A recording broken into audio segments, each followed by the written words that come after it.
Sunday Delta group. I'm Becca, I play Elspeth the Bard, and we will do introductions from top to bottom. What's up, party peoples? Hold on, I need to clear my voice first. Azuzu playing Copy, the Arcane Trickster Rogue. Hi, I'm Voss. Bad throat today, I do apologize. I play Eric, the Dragonborn Knight.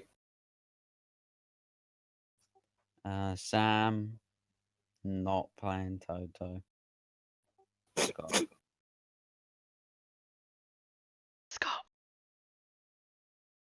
Hello, I'm Scott. I'm Delta's DM for this evening. I'm Traz. I'm playing Cloud, the Tabaxi Rogue Warlock. And I'm Dominic playing Trevi Nix, the Wood Elf. Okay,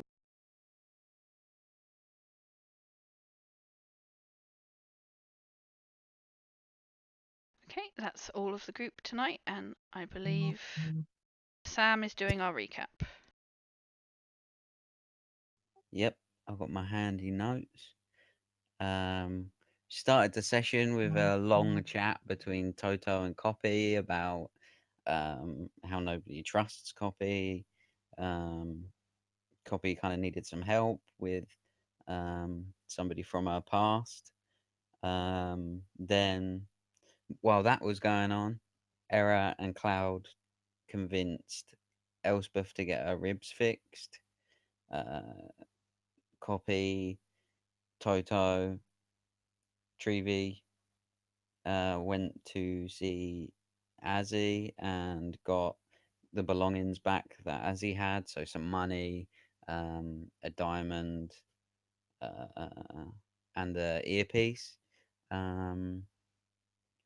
We all met at Gilmore's, got some new items, a ring of mind shielding, a couple of other bits. Went and got some pastries at the Slayer's Cake, where this person from Copy's Past showed up and bought everybody pastries, and we all freaked out about it, thinking that one of the workers there had eaten one and got poisoned. Then Copy went and got her tongue fixed by Adria. While that was going on, Erat and Toto went to the temple where we had the fight against Jackson, started smashing up the walls and found a box. Also, Jackson's body was missing and his head was acting all strange.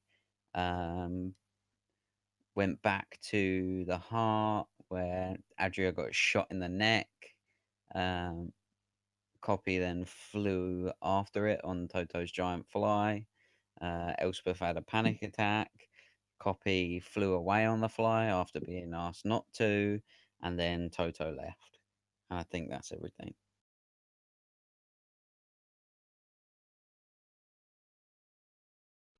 Pretty much. Yeah, so shit hit the fan. Don't forget our female friend rejoined up with us to discuss helping us with a new problem. Indeed. So, my recollection, we have Elspeth inside the Emerald Heart, still panicking like fuck because once again everybody fucked off and left. That's fun. We have Eric, Copy, and Laura the succubi are all outside. Cloud nearby, I believe, or is he outside? Cloud was with Elsbeth. Oh yeah, I was been quite an eventful afternoon for you guys. Yeah. Carry on. I was gonna say, and Trevi is doing Trevi things, or is Trevi with one of us? I'll say Trevi will just miraculously reappear outside the Emerald Heart with like a bouquet of flowers, going, "Hey guys, I picked these like 5 minutes ago. What's been going on?" To explain that, because Trevi do Trevi. Can we have a backpack for Eric with just Treevy in it? Straight up Yoda. That's actually an adorable image I've now got in my head. Wait, where's that mount thing that I found? Oh, the platform for the back, where you just stand on and just chuck shit at people. Yeah. Okay, we'll find that and we'll put a pin in it for now. But where we left off, Cloud and Elspeth, you guys are inside the room. What do you do?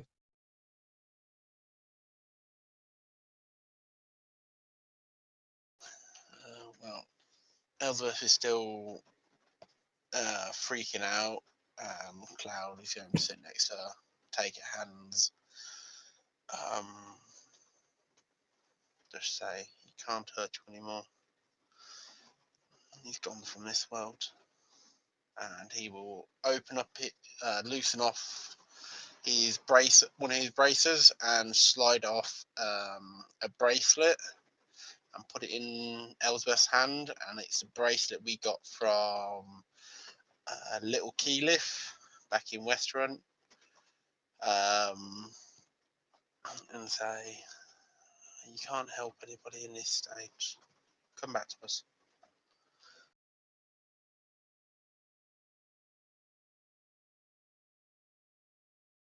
I would like to think that would be enough to pull her out of it, but I'm not sure. Make DM a rolling. wisdom save, please. Oh no.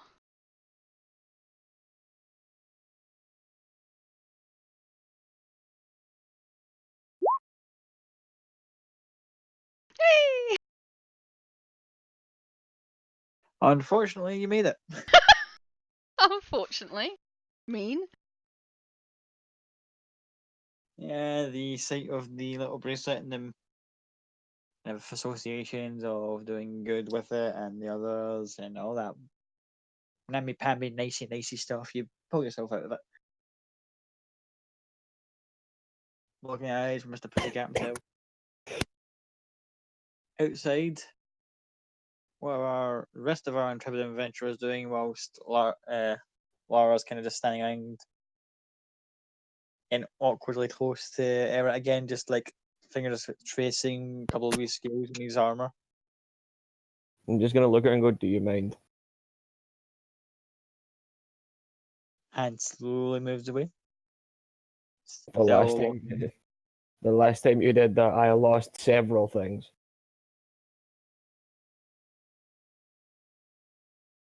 And like an awkward giggle comes out of her, just like looks back at the others, and it's like, he's quite a touchy one, isn't he? Not anymore, I'm not.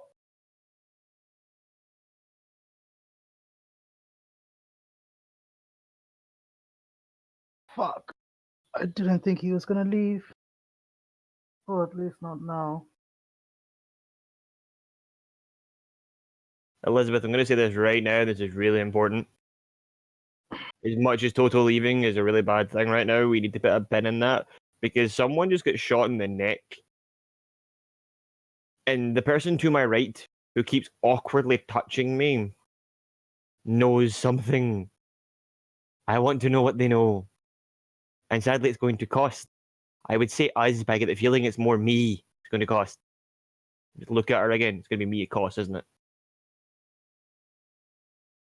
You know, like, does that finger gesture where it's like, come closer? I look back at Elizabeth. If she tries to charm me or mind control me, you just punch her. Any mind nonsense, you punch. Any magic, punch. I'll look at her, look at him, and just be like, just be mindful that option is there. I will go closer to her.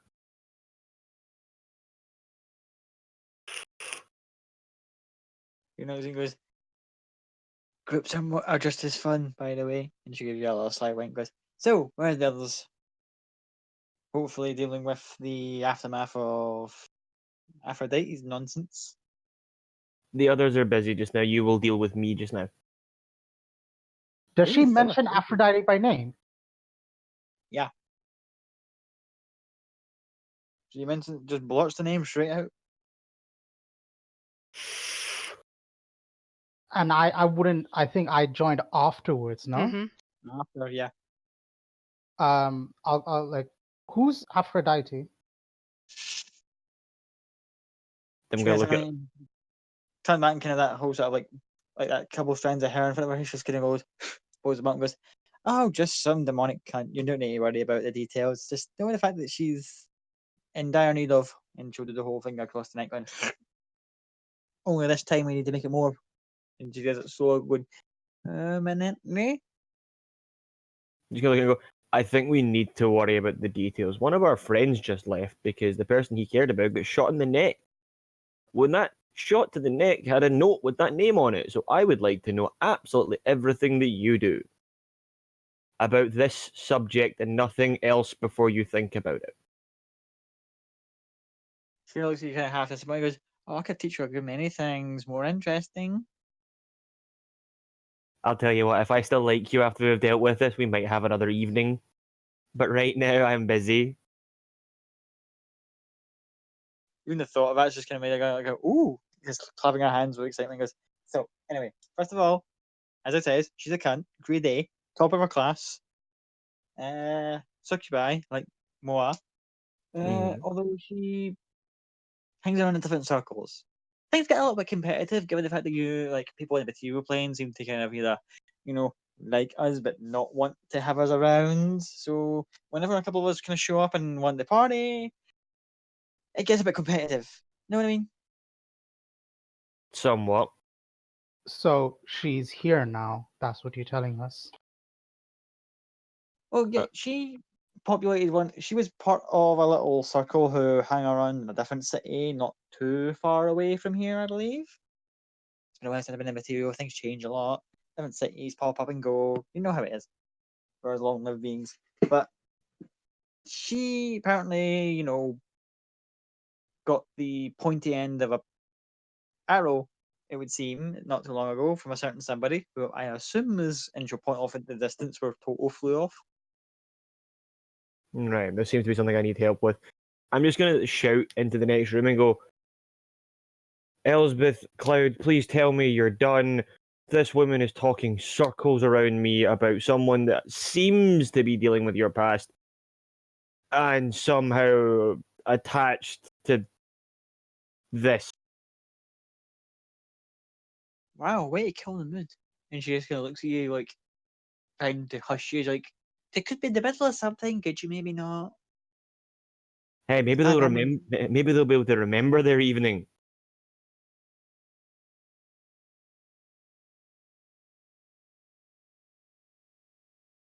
anywho, I am going to stay outside because the last time I came anywhere near this place, the proprietor of this establishment, well, let's just say we don't get on. You should pull out one of those like not like Quella de Vil style long cigarette holders and just like spark up. When they're ready to talk, let me know. Elizabeth, stick to this person as close as you can for the moment. Please don't let them run away. We kind of need them. Annoyingly. She seems fun, to be fair. So yeah, sure. Oh, you don't know the half of it, darling. She's gonna sit and just puffs away. She has nimble fingers, be careful. Uh, And yeah, tongue, and she licks her lips in front of you, just like with the eyes glowing red. I wouldn't remember.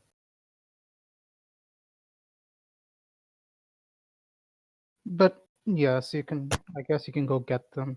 Don't know what they're doing inside.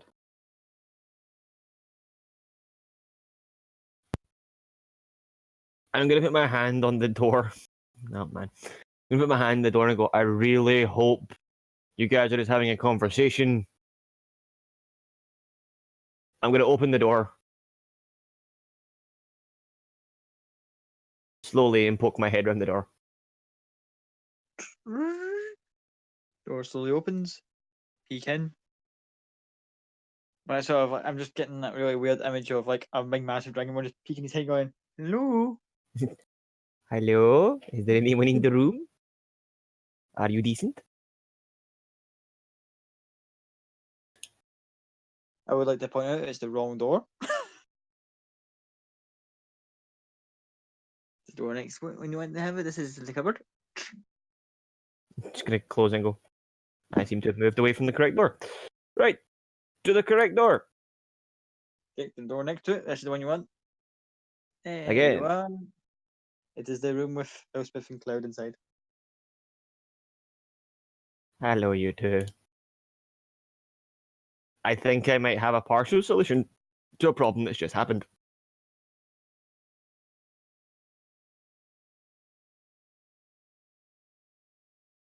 Elspeth will really quickly wipe her eyes, turn her head away from the door a little bit, and cast prestidigitation so she doesn't look like she's just had a mental breakdown.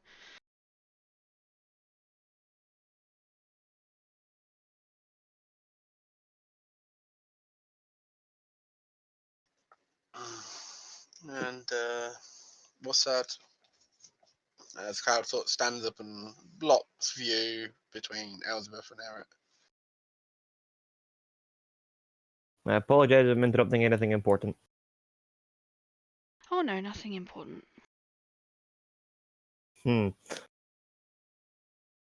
So, my escapade the other night that I don't remember, that we've recently discovered I don't remember for reasons, has reappeared and keeps mentioning the name that was on that scroll, saying that she wants rid of that person. I don't know if that's the same goal you guys have, maybe? Question mark? Parentheses?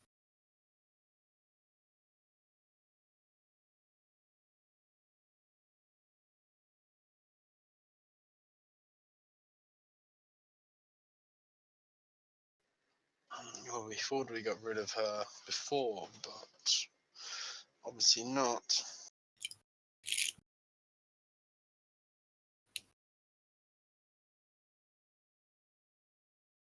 The person in question is a succubus?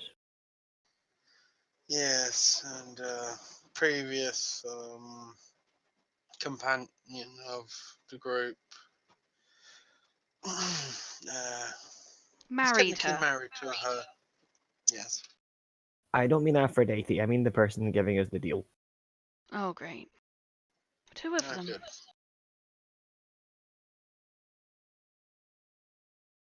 This is also the same person that seems to have wiped my memory. Oh, even better. Yeah.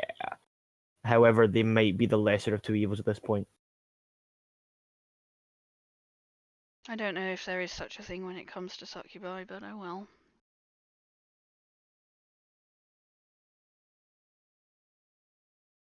At least this one I can see in front of me just now and will give me directions to kill the one that tried to hurt our friends. Oh well, at least convince you she will, but let's go hear what she has to say, and Elspeth will get up off the floor. I was just going to go, that's why I came to people that actually have intelligence.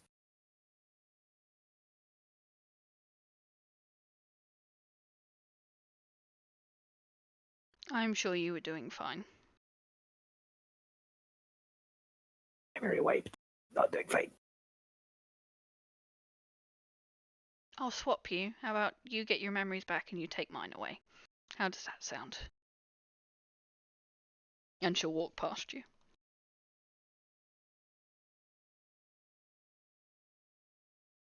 As you guys are heading out, outside, still enjoying our smoke next to coffee. Just keeps looking up and down, just of that with a really sinister looking smirk on her face. Yes.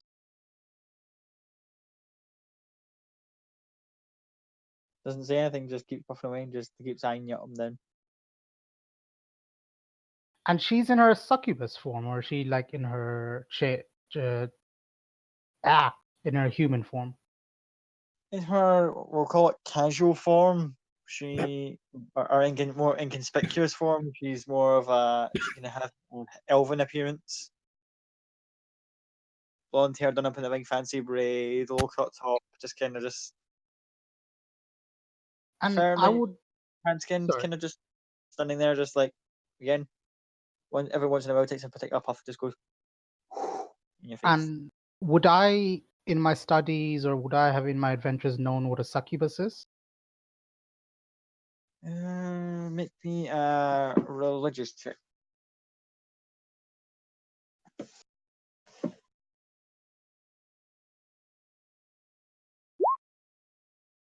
13.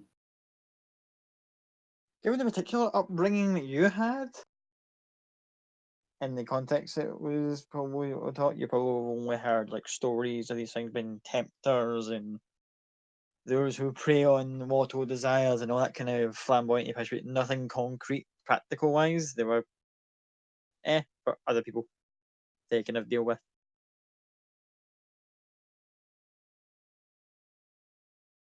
So what is your deal then? What is it that you want? Pour smoke again in your face, guys. Simple pleasures. Like? She your coil and goes, either you're more frigid than the ice down south, or you really are not paying attention to what context this is all in. Given that and she points to the Emerald Heart.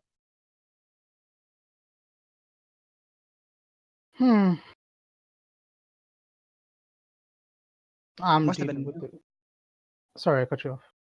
She looks and goes, it must have been a while. A while before.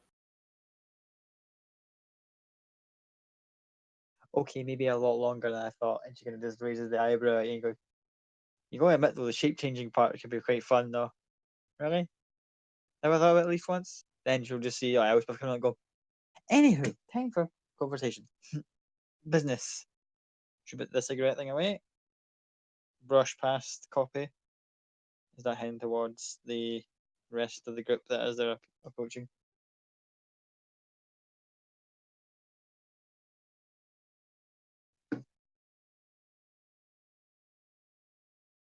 I'll just kind of observe her because she's clearly knows how to get on Eret's good side. So I'm just going to observe her for a bit.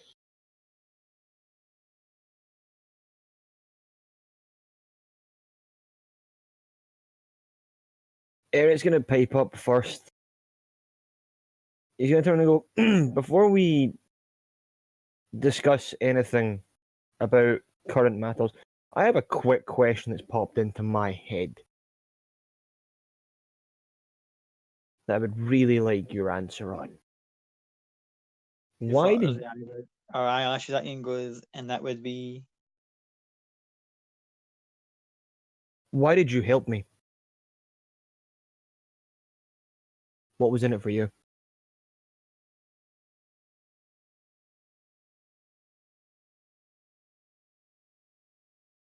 she just kind of shrugs on it and goes, sometimes even fiends like to do good deeds, I guess. I'll believe that when I fucking see it. A good deed doesn't cost a memory and items. Hey, all your stuff was returned to you. No. But none of your stuff was taken, if I recall. Everything that belonged to you was given back. Or wasn't even touched. As much as the others might have wanted to take some of your stuff for either shits and giggles or a few extra coin, convinced them otherwise. We will discuss this when there's not something more pressing on the table. I would also like to point out his memories would be considered his own and they were taken, so you didn't quite return everything that was his, did you, my dear? I did nothing of the sort. Then who did?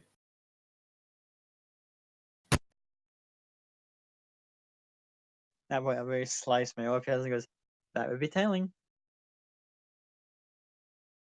Not important just now. My memories, I can deal with at a later date, or I can deal with not having them. I'm going to cast Detect Thoughts, and I want her surface thoughts right now. Her surface thoughts right now are very much a case of, this is a very odd bunch.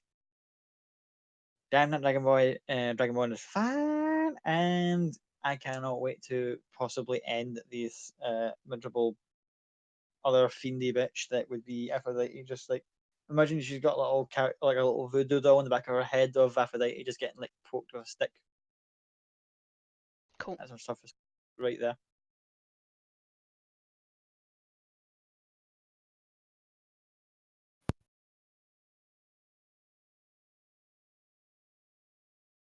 I'm just gonna look at Elizabeth and Cloud and go, you two are a better judge of character than I am, apparently. Do you think the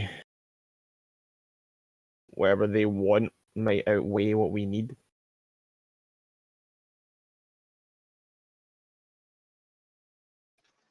Well, the question is we've already killed her once, but she's come back. How do you venture we do it so it's permanent?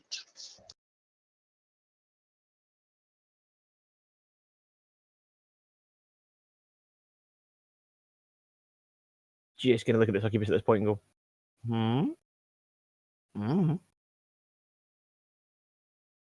Yeah, like Spink goes, but it's not something we like to like blurt out, but most fiends, the best way to make sure that we don't come back is to kill us on our home turf.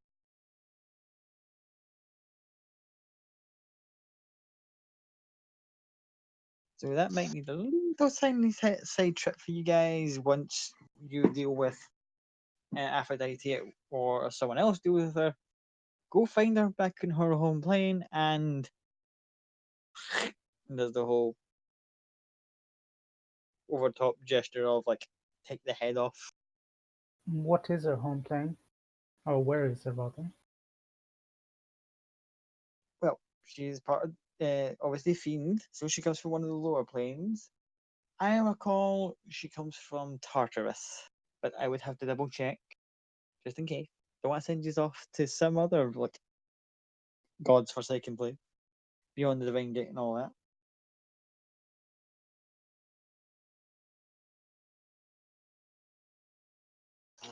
And exactly how do you suggest we venture there? For such special occasions, I might, and this is a very small possibility, I might be able to find something that could help you. But if you could find your own way to other planes, that would be very helpful in the short term. But actually, long term, it's quite an investment. Helps with travel quite a bit.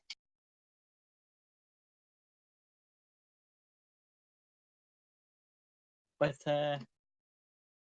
yeah, it's a simple enough arrangement.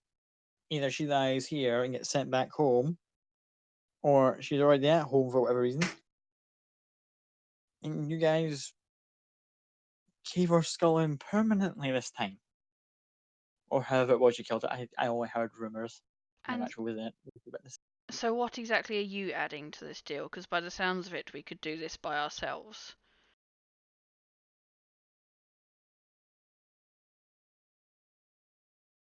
I can keep tabs on her when she's doing her thing.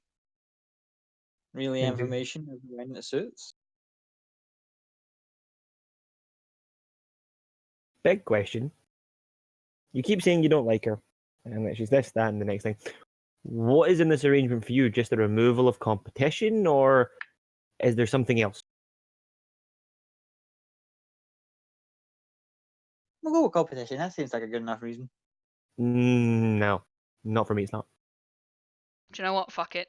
I'm gonna try and read her mind and find out what is exactly in it for her. So she could make me a wisdom save, please.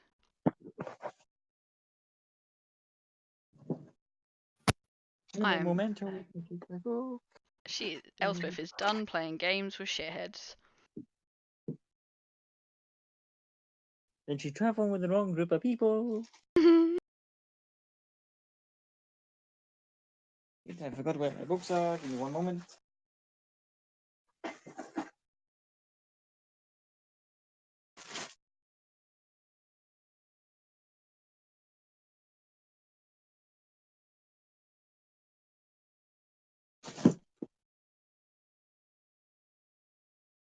So, Elspeth attempts to get into her mind.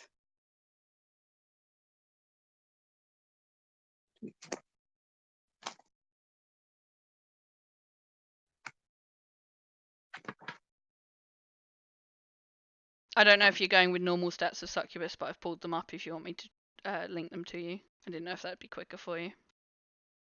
Got it here. It's alright. Wisdom save. Mm-hmm. Mm-hmm. Double check.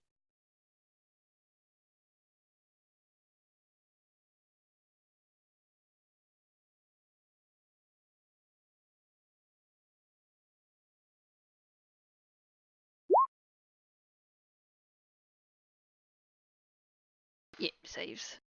She knows I tried though. She use that really sort of coy look and go,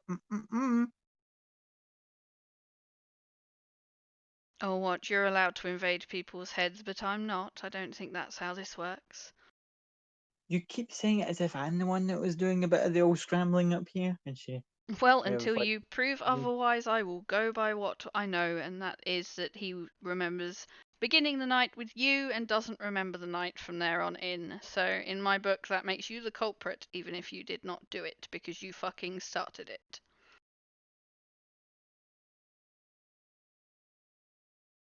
she jokingly takes a huff and kind of goes, anyway.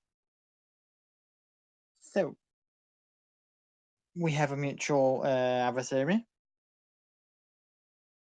I gave you a little bit of information here or there. You narrow down the target on her whereabouts. If she tries any of her like skanky shit again, I'll be trying to give you as much of a heads up as I can. And when the time comes, deal with her whatever method you deem appropriate.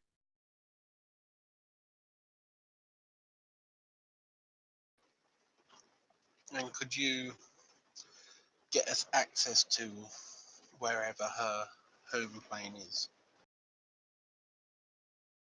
Once I'm able to guarantee exactly where it goes, I'll let you know. And also his memories and whatever items you took from him. Whether they began as his or not when you took them from him, they were in his possession. I never took them. Then you find where you get them back, and you get them back.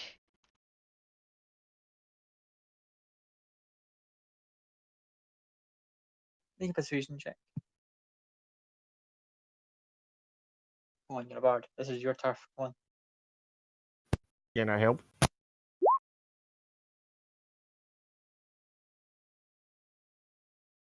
Shows a big old heavy sign goes, fine, fine, I'll ask around. See if they're still here later on the time. But when she looks up and kind of notices Cloud Sister kind of darkening the doorways of the Emerald Heart behind you, and she goes, I think for the time being that will conclude our business, and till next time, I guess. And she kind of blows everyone a kiss, winks at Eric, and starts walking away.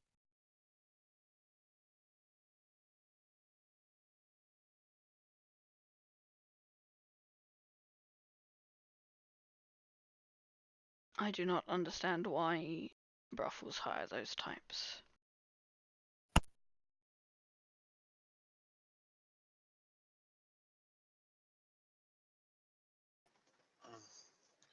Weak-minded men And women. and women are much easier to play. From what I've seen from them, they know how to play people. Welcome to anyone that's ever worked in a brothel ever. Don't need to be a demon to know how to play people. Eric's just gonna drop his head a little bit, like kind of like, I've caused problems. You have... She'll notice you dropping your head and go, it's not your fault. This would have bitten us in the backside either way. Will I notice Cloud's sister in the doorway? Yeah. I will point her out to Cloud and go, I think you're wanted. I doubt she's come to see any of us. Really didn't want you to point her out, but I suppose I need to. And Cloud just turns around with a big grin on his face. Yeah, Cora, we were just leaving.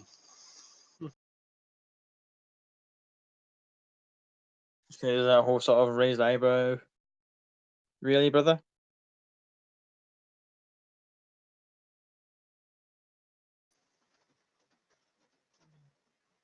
Right, is there something I can help you with?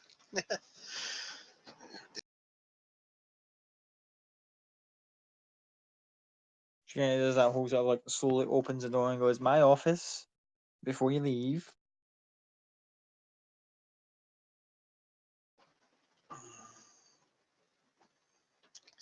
He sort of nods and walks, and under his breath he goes, "I'm supposed to be the bigger brother."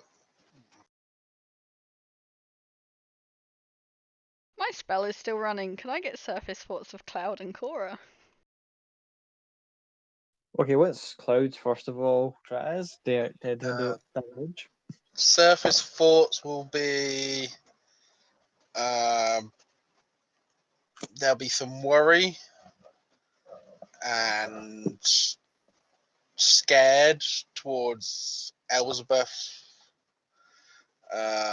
annoyance from the succubus, and probably just sort of like he's a bit sad.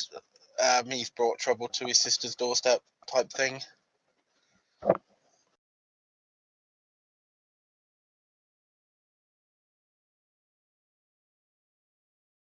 And for Cora, she's sitting here going, "What the fuck is this idiot got himself into now?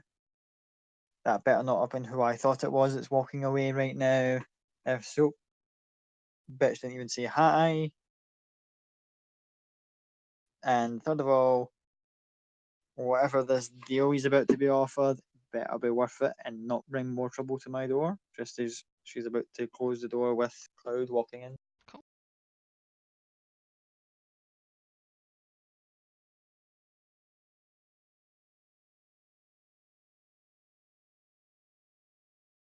As Cloud's been led up to the office, Cora just opens the door and goes, 2 minutes, that's all they wanted. They. Cloud sort of sticks his head partly round the corner to see who they are. Still buttoning up his shirt from prior engagement with Cora. Well, hello there, boy. Benjamin Cassidy, the member of the class. Hey, SpongeBob, how you doing? Much, much better than you with Furball. Have a seat. And he pulls one of Cora's chairs over, and Cora says, "I'll leave you two gentlemen to discuss." She shuts the door over.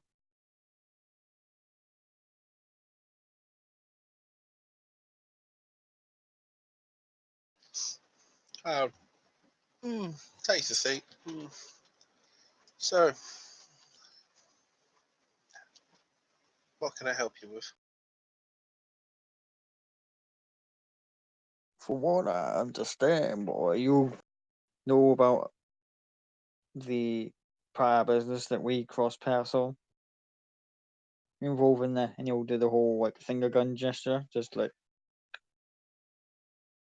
with a certain little short fella. Well, yes, I did give you the advice not to kill him, but to use him. So, but your choice is your choices. What's that got to do with me now? How would you like to earn yourself some good coin? Maybe even for some for your friends as well.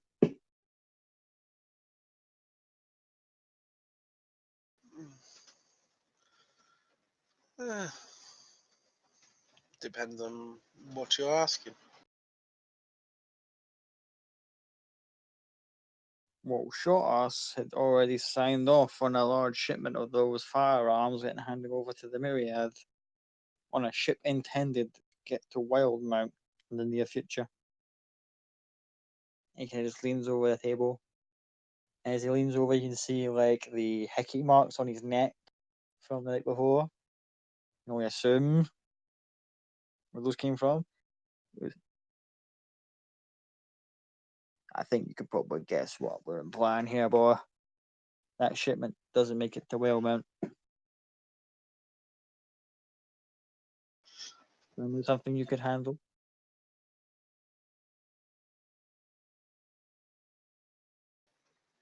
So we take the shipment and drop it off with views. Yes?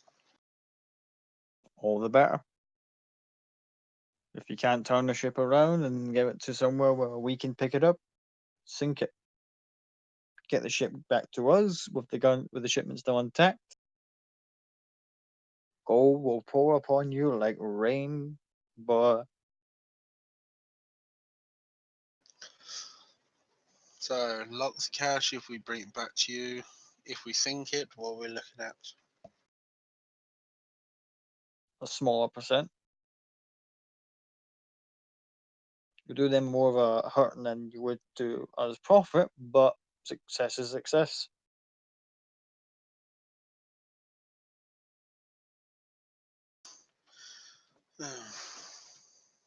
Times, places. We'll let you know.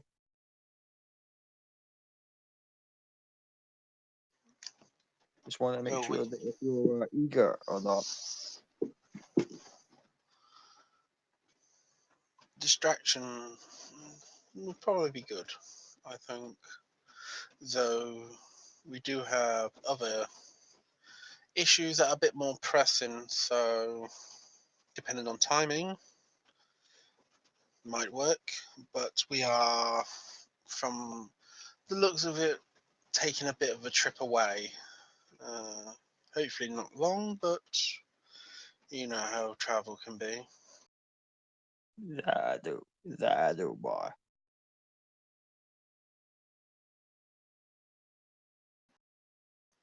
Also, if you happen to see a certain little, you can have like this whole gesture of the hay, and if you happen to notice a little, not so loudmouth little lady who has a penchant for stabbing motherfuckers, if you find her before my guys do, you'll be sure to pass that information along too.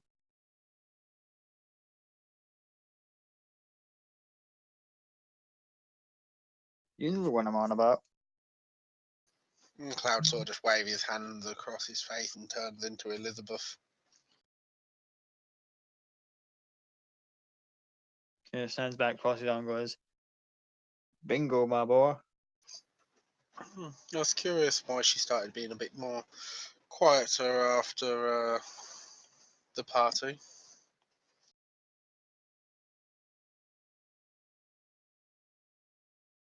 At which point, as you see, Mr. Cassidy like grin a little bit and goes, "My boys can be a little bit heavy-handed, but don't talk the talk unless you want to lose it." Definitely one of her big, well, that and just talking shit is generally her biggest flaws, I think. That may be. Pity. He could have been useful if she wasn't such a cunt. Now, I think we're both busy men, and he'll grab his jacket from nearby, like, cupboard. Starts putting it on with his belt fastened up and goes, "I'll be seeing you, boy."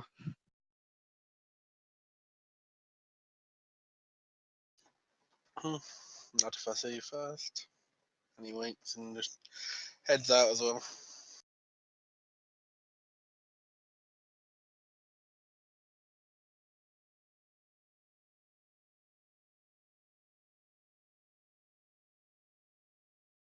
Cora eventually comes back in the corridor just as Benjamin leaves, and he just like flicks a coin towards her, and she kind of like reluctantly catches it.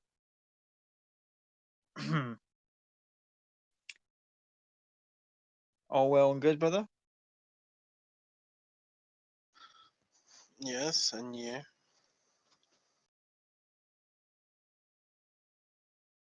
She looks at the coin and goes like that. You know, this isn't what it looks like, but the cheeky bastard still likes to do it just to kind of wind me up in front of, well,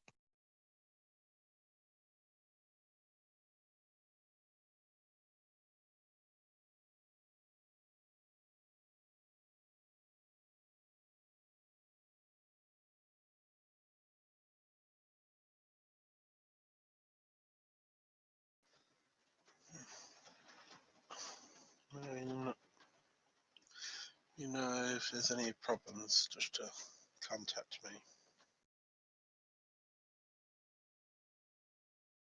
Oh, about that, and gives you kind of like a half-hearted like backhand across the face. Trouble at my doorstep always seems to be 10 paces behind you. Funny that, isn't it?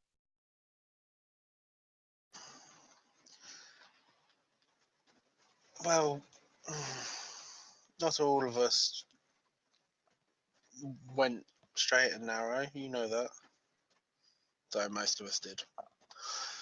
But, meh. I help out just as much as I, hopefully more than I cause trouble. Yeah, no more than usual, brother. Yeah, half-hearted like slap now outside now. Now go on and deal with whatever shit you've got yourself into now, and try not to have it, get blood all over my establishment. It's kind of it puts off the right customers and kind of attracts the wrong ones if you catch me. Yes, I know. Gives a little kiss on the cheek. Just take care of yourself. And he heads off. Cool. You rejoin the others shortly after.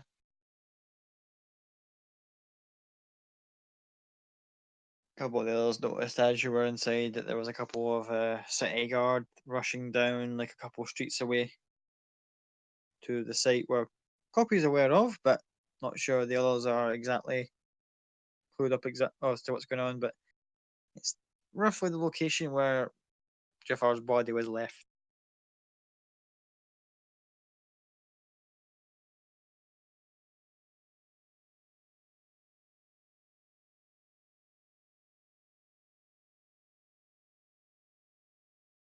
Looks like the guards are all excited about something. I wonder what's happened. I really don't care right now. I'm sure they've got it under hand. I just want to go and I don't know.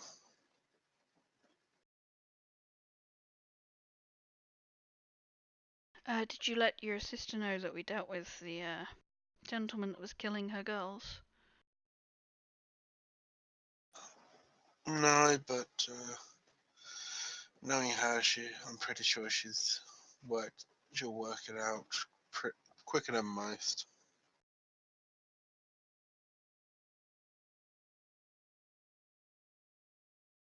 So we look like we're all here, although is Toto staying with Adria here tonight? Is he coming with us? And Cloud at that, out of character. Can someone remind me when Copy got back from killing Jafar and obviously Toto and him had the conversation? Was that in the same room as Cloud and Elizabeth? Because I know Yes. you went out the window. It was at the Yes. door. It was at the door, so Cloud knows about that. So yeah, when you say that, Cloud just shoots a dirty look at Elizabeth and just goes, "No, Toto's chose after what happened to Adria to take her somewhere away, somewhere safe for the time being.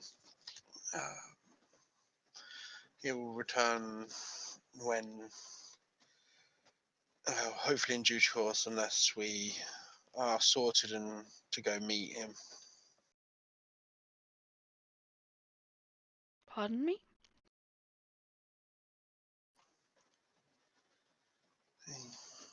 He's gone to Whitestone with Adria. Gone to inform Percival about the information we've gathered and a few other bits.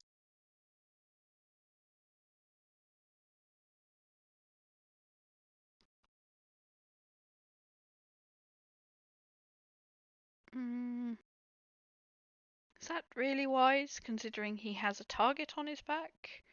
And last time one of us had a target on their back and was by themselves. Didn't end very well. True, but He's got the carpet to keep ahead of most, and once he's at Whitestone, from what I'm guessing, he's going to have at least 3 members of Vox Machina there. So if anybody wants to really start too much trouble in the town, it wouldn't be too wise.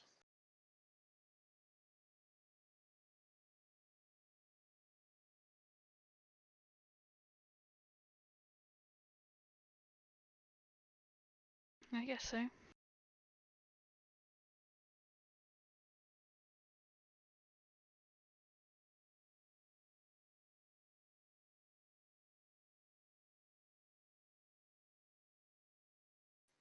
Cloud just takes your hand and holds it tight.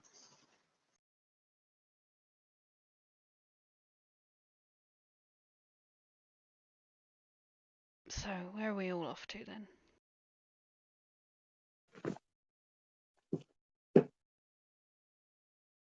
What time of day is it now? It's like getting on to evening time, I think. Yeah, sun's starting to set. Well, didn't you need to go see Gilmore about something? I do actually. Let me just check he's in his shop. Would hate to walk all the way there and he's not there. Give me a moment and she'll walk off just a couple of paces by herself and cast a message to Gilmore and just go, "Hey Gilmore, it's Elspeth. Don't know if Kai mentioned, popped in earlier wanting to speak to you, wondering if you're in your shop right now." A few seconds go by and he replies with, "Well, yeah, I just recently got back. Feel free to pop by before closing." Will do.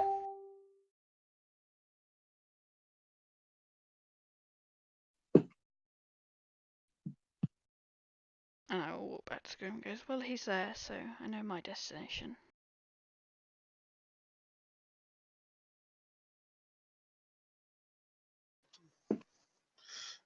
Cloud takes his place by her side. Well, this is my destination. What, right in this spot? You're just going to stay stood here? By your side. Smart ass here. Pigeon just flies off. Shoot, throw a dagger at it. Fuck you, pigeon.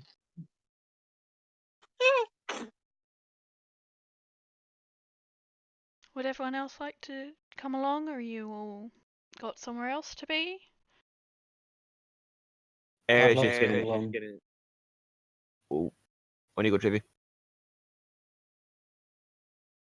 Yeah, I'm coming along. That sounds fun. It's just gonna put his hands behind his head and go, "I'll go anywhere right now."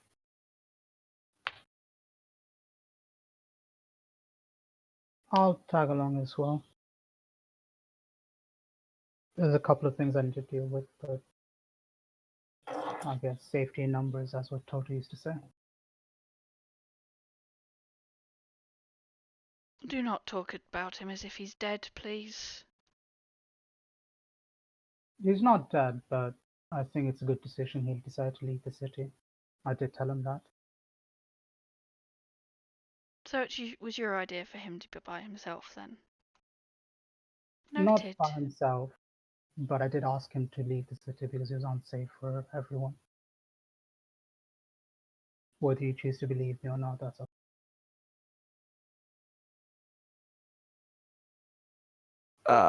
This is gonna be a pain.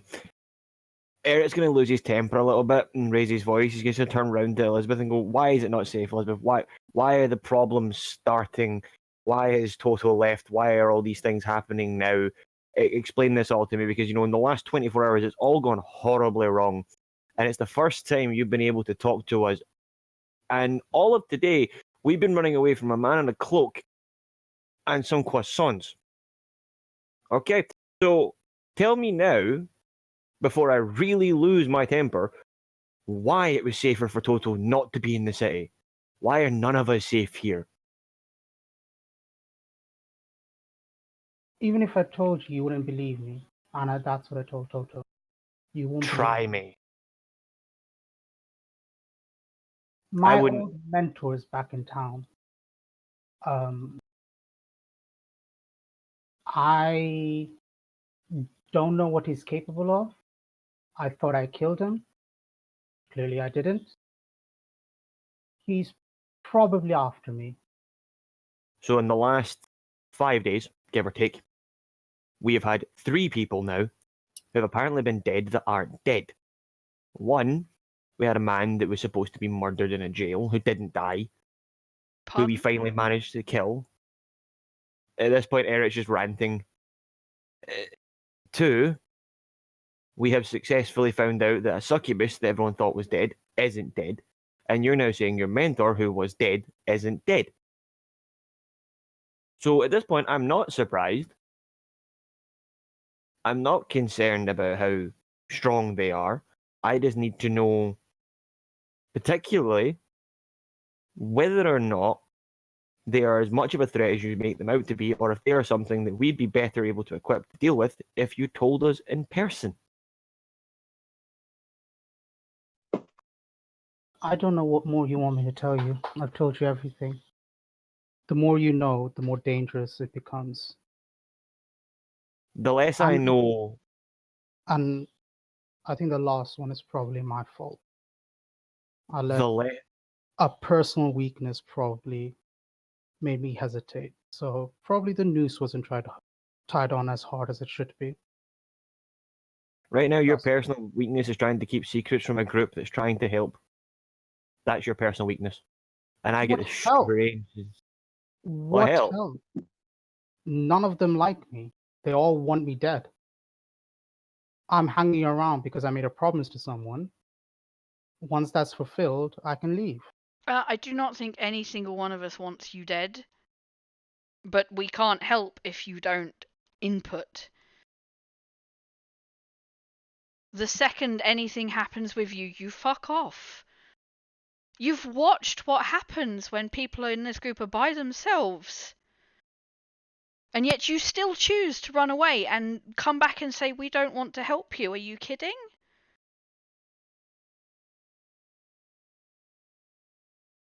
I deal with things by myself. Then Always have, don't be in always a will. group. Leave. Walk away. There's no point being here if you're not going to get involved. If you're going to run off at the first sign of trouble, we can't help. There's no point you being here. Plus, it doesn't help if you say your old mentor's after you. Plus, some of the class were after you after they cut your tongue out. The class I'll deal with afterwards. They've always been a nuisance. It was a hit I needed to do. I couldn't do it properly. I'll deal with the second afterwards.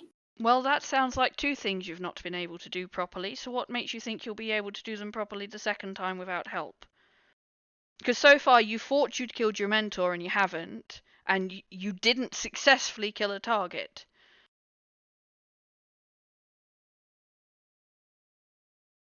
Elizabeth, do you want to know one of the most important lessons you get taught when you're trained to fight and kill and not care? That your most vulnerable point is your back, and the person standing behind you is the person to cover that. If I don't have a person behind me, I'm done. End of story. Doesn't matter how much armor I've got back there, or if I have a magic shield. Doesn't matter what anyone does. I can still be stabbed. But you know what does help? Having someone there that knows what knife they're looking for. So right now I'm missing 2 things. I'm missing someone who's telling me the information I need, as in, does the person use a sword or a knife or a gun? I'd like to know that. I'd also like to know if you, the person with the information, has our back or is going to decide at the last minute, no, I'll deal with it solo, and runs away from us. Because right now I've had a very bad week. It's been good twice. I've made some nice new friends with all of you. I assumed we were friends because, you haven't stabbed me. But if you assume otherwise, that's your choice. If you think it's hard for you to make friends, try being scary and nasty looking and having an entire mentality where you were raised to murder, which you probably also relate to at this point from the sounds of it. But it's how we deal with it later. So tell us and we can help. Don't tell us, and there's a higher chance that your worst fear will happen. What do you want to know? How about not on the street? How about we go to Gilmore's, we get what we need done, and then we find somewhere quiet to discuss it, because I don't think this conversation where any old person can hear us is a wise idea. Sorry. Maybe we could get some food. Yes, that sounds like a good idea. Although I do Pastries. let's avoid pastries. Trevi, has anyone told you you are a tiny ray of sunshine on a cloudy day? Yeah, very many people. Good, you are right now. You are my tiny ray of sunshine. Elizabeth, I am sorry for exploding. On a very quick side note, who was the person that died in the prison that came back to life? I got the other two references, but I missed that one.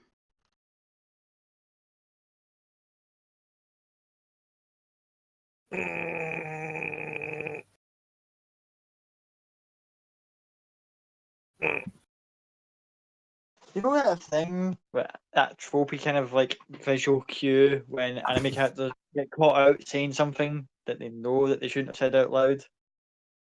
Right now, That's although- Eric, yeah. yeah, that's Eric just going, oh, slowly turning around. Although I think that gif really does paint a Yeah, very yeah. colourful picture. Hey, he was angry. He's just going to turn around to Elizabeth and go, it's the name you don't want mentioned. Simple. He's now been dealt with and removed. Permanently this time. Who dealt with him the first time? As far as I know, rocks falling on him. Okay. Because Eric wouldn't know the other information. It was Yeah. only Toto that knew that? And Totally. Cloud. And Cloud. Yeah. So as far as Eric's concerned, he just died from rocks.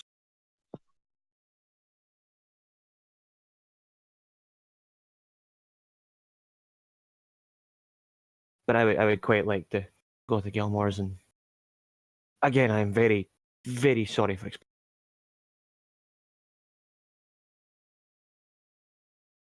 Everyone's allowed a moment or two now and again. No apologies needed.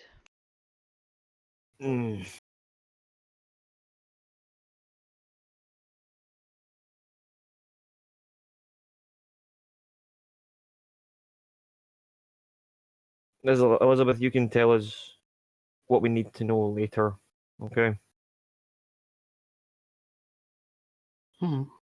We want to make sure that everything is okay.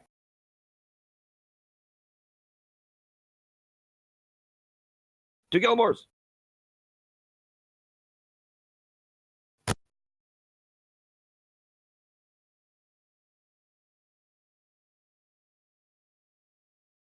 Okay, so the group, Joel Floyd just go, yay, to Gilmore's, way, and not making their way. Eventually getting to Gilmore's.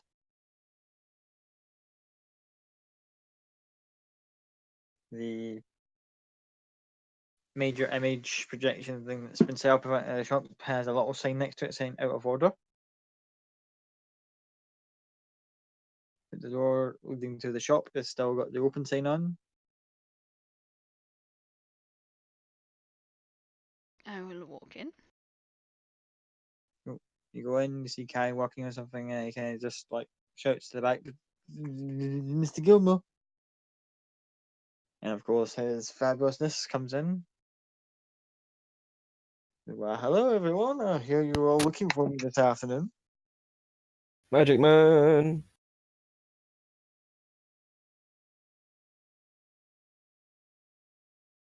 Well, It started off as one thing, but it does look like we may potentially need a second thing, so I will allow Eret here to see if you can help him first, and then I will worry you for a moment. As you look at everything, I take it we're talking about the head thing. We are talking about the head thing. I do not Okay. know a more talented magic man than this one, so... Okay. He's just gonna grit his teeth and like. So, I'm not a fan of magic. I'll warn you that now. But someone has screwed with my head and taken things out of it that shouldn't be taken out of it. Any chance you can put them back? Can I give you a sort of raised eyebrow and go again? Memories are missing. Ah, he puts one hand along his waist and puts the other one under his chin. Right, I think. Do you know what kind of method they used? Was it strictly magical, or was there a substance involved, or did you just bang your head really, really hard? It could have been all of the above. He's gonna look at Cloud and go, "Can you do me a favor? Can you cover Elspeth's ears for 2 seconds?" Cloud will look at Elizabeth. Like, is it alright? This is not a polite conversation, Elspeth. I don't think I'm a polite conversation kind of girl. Okay then. There were. I made a deal. I went to a bar. There were 3 girls.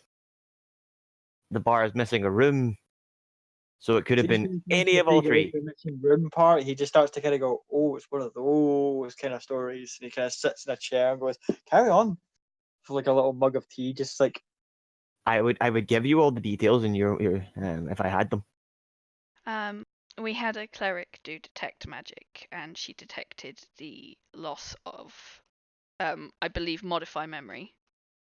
I say I believe modify memory. I know the spell myself, so it's most likely, but that's what she said it was. I'll have a look at some paperwork in the back and see if I can find something that can help undo the effects. While Is there you're anything else I can do in the short term? while you're going through the back, may I accompany you to have a conversation? By all means, he kind of just holds the kind of back door open. I will walk through.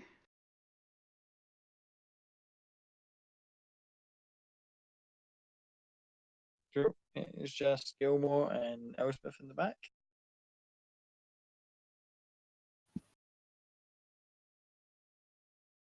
So I will go. I do not remember. Well, I say I don't remember much. I don't remember much of the good things of the night, but I do remember you being there, so I want to say thank you for helping. And I also remember you being saying you would begin the cleanup of the graveyard. I was wondering how that was going, and if there were any names to any of the people that have been discovered in there yet.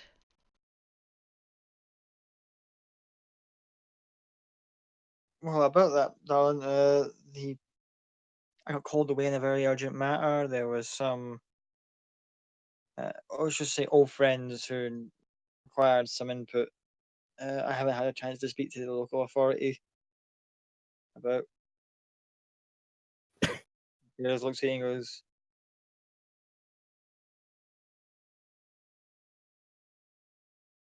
"Why would you ask?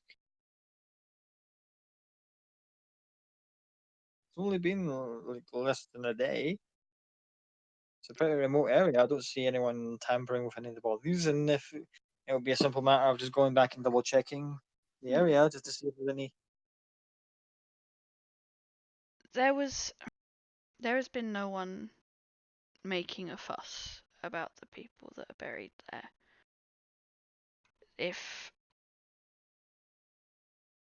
the victims that were found on the streets, people knew about them because they'd been found in public, but no one was looking for the people that seemed to be in that graveyard.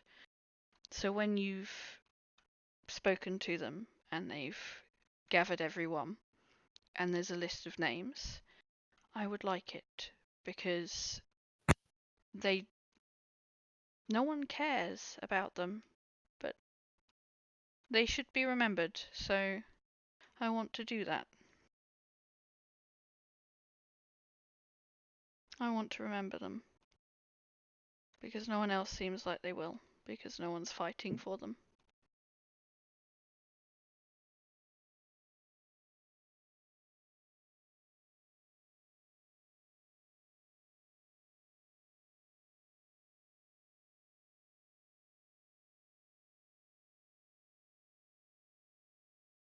Does that sound silly?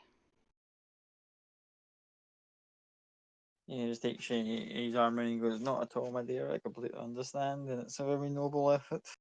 As I say, I've been busy. I'll get to it first thing in the morning."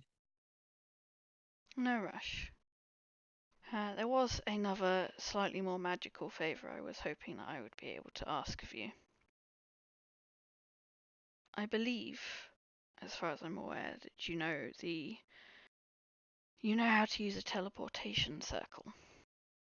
So I was wondering if you potentially had a couple written down for a couple of places that I might be able to copy from you. Depends where you're looking to go. I might have a record or something on hand. Others I'll need to look up and double check. So I would, if at all possible, and I am willing to pay if you need me to, I would like one for somewhere in Whitestone, preferably not somewhere that people are going to go, "Oh God, where did you come from?" And I'm hoping for somewhere warm and sunny, so somewhere in Marquette.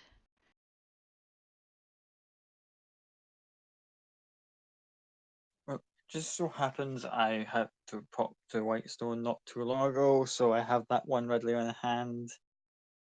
He kind of thumbs about inside of his fold shirt and pulls out the little arcane scribbling of it. That one's on the house. Fortunately, if you want somewhere warm and sunny, we may need to talk a little bit on the finance there. Again, things have been kind of strained a little bit around here. I have to cover costs, and we're expanding in all directions because Gilmore's glorious good stops for no one. I have no problem paying. But she'll quickly scribble down the Whitestone, but thank you for that one. Just let me know how much a warm and sunny one would cost me.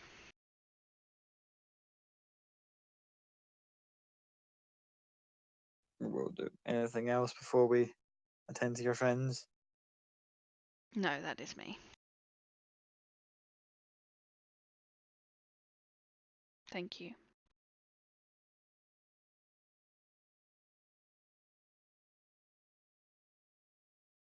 Yeah, pulls out an old book just there, over it's detailing certain spells and things that would otherwise mess with one's memory and the mind in general. And he kind of just puts under his arm and kind of comes back and goes, "Anyone else want anything before I deep dive into this thumping good read here?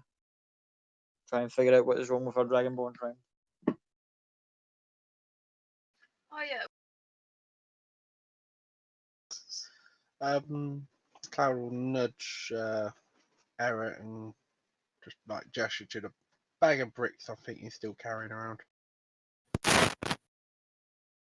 Oh yeah, Eric's just gonna take the bricks and put them down and go, "Oh yeah, I forgot about the bricks. I've just been carrying them. Why did you want them again?" Gilmore looks at you like, "Bricks?" Cloud will look at Elsbeth and then look back at Gilmore. They have some sort of property that shields from scrying, divination, or such. I was curious if you could use the material to create an item or something that would do the same thing, but maybe in a small aura or such.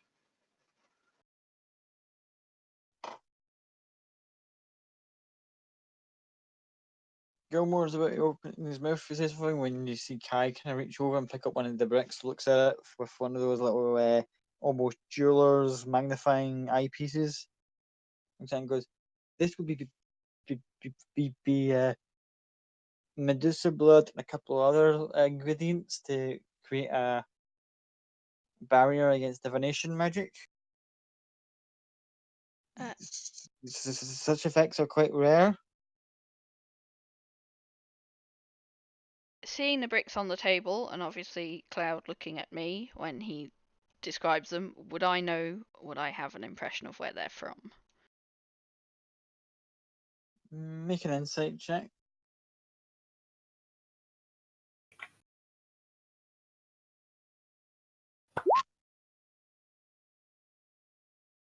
Oh, you know where they're from as you were looking up and seeing that same marbled red streaks through the brickwork in the cellar of the chapel. You'll watch her take a deep breath, close her eyes, and goes, "Just be careful, because they also block message." And she'll open her eyes and look at Cloud.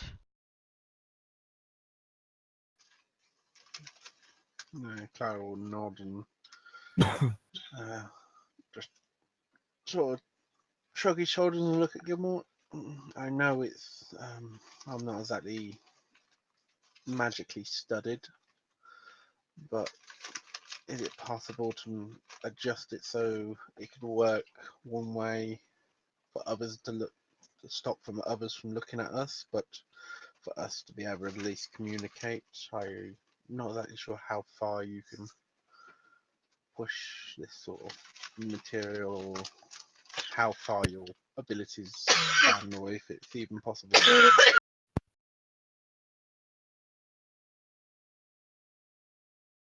Both Gilmore and Kai will go out, discuss things, get quietly, and go, well, the properties that young Kai has pointed out here, and kind of gives Kai a little pat on the shoulder, goes, are only part of what's in this material. It seems to be a compound of various ingredients that seems to be blocking divination magics, messages.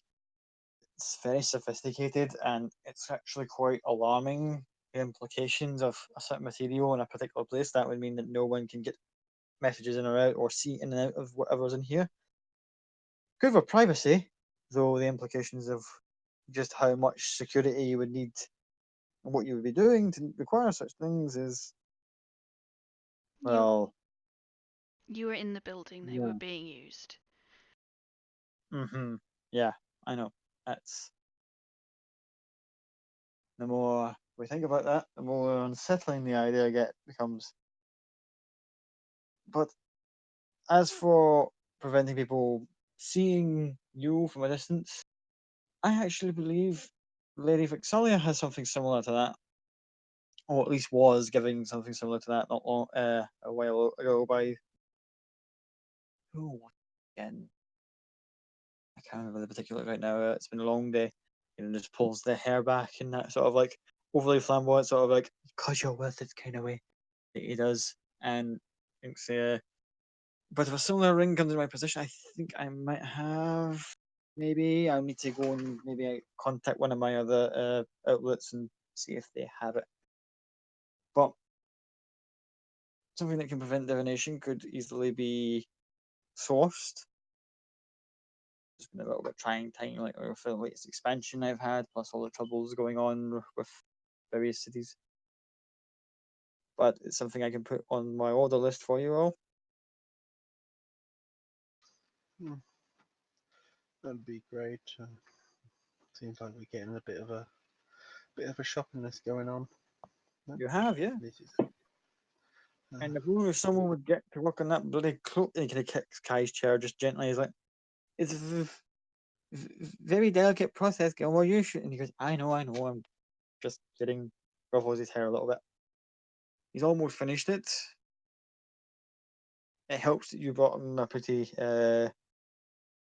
noteworthy component to use, but give him a couple more days and he should, with all his load, have that done. of course. Well, I do what I can do. Same as all.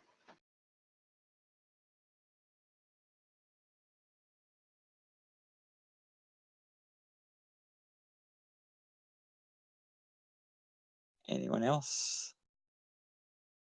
Got any business with Mr. Gilmore?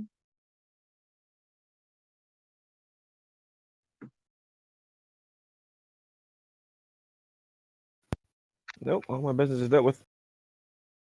Well, he needs to clear your memory first, or return your memory. He's working on it. You need to brush up on the process and get back to him as soon as you can. I believe that would be us. Just send one of us a message when you're ready for us.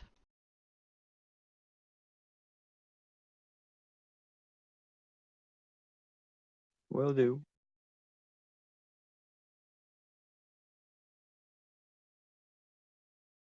Shall we leave then, guys, and find somewhere, looking at copy, for a conversation? Probably a good idea.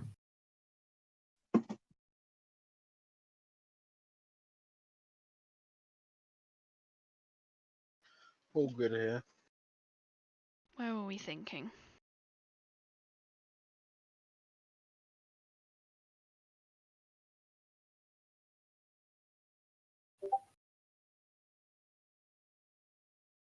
Well, why don't we find somewhere that does food that's private?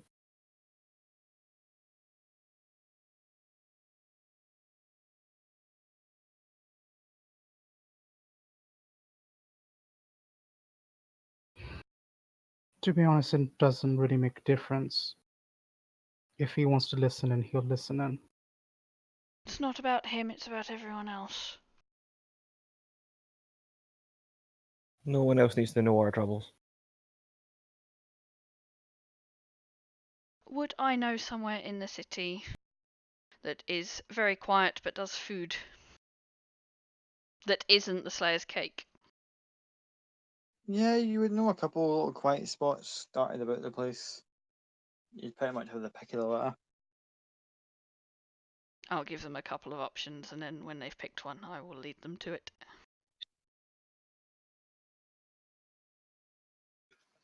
Let's go for Chinese food. What's Chinese? Cooked tabaxi. Motherfucker. Oh my god. It's what you call cannibalism. That's the. Oh. You Hey, shouldn't trust Vietnamese is cooked lizard man, so Oh my god. Yeah. You have to deliberate in what your options. Next thing you know, you're in this quiet little establishment.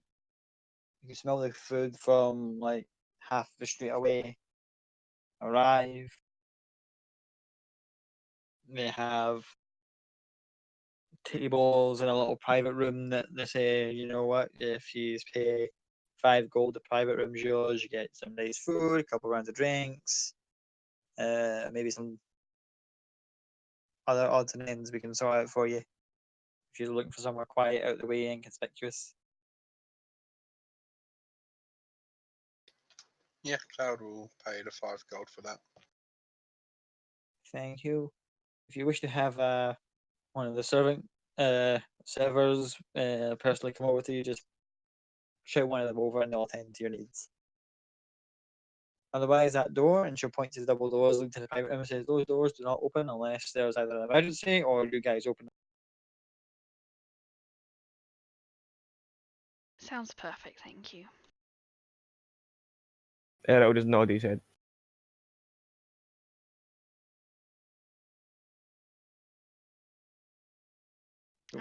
We'll walk through. You go into the private room. It looks like you can seat comfortably about 20 people if need be, on various like configurations of round and square tables, chairs all stacked at the side.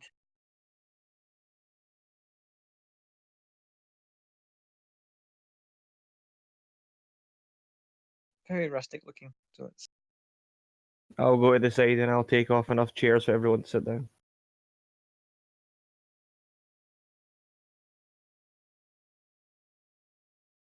Cloud takes a chair, gets a chair for Elizabeth, and probably orders a drink and some food.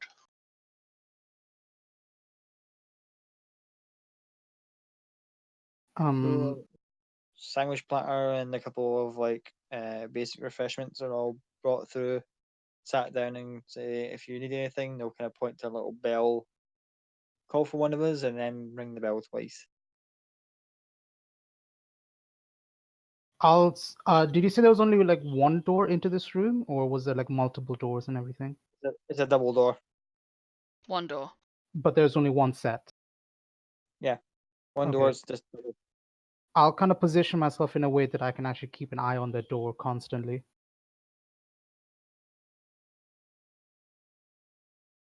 Cool.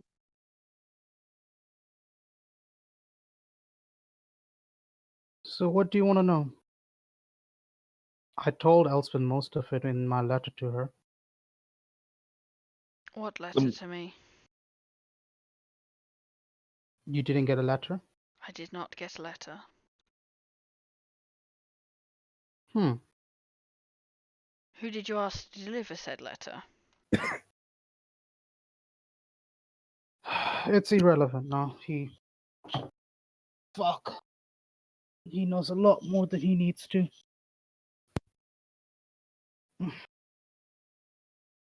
So what do you want to know? Who knows a lot more than they need to? There is only one person I'm thinking about right now. And yeah. And who would that be? My mentor. Right. Does he have a name?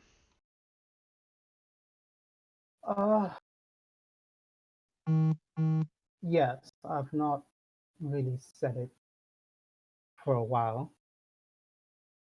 More than 12 years to be exact, but his name is Harold. Or the Beautiful, whichever one you prefer. The what? The Beautiful. I know a lot of girls that went by that name. None of them ever actually did encompass the word. So does he? Depends. Do you mean his appearance or do you mean other things? Okay.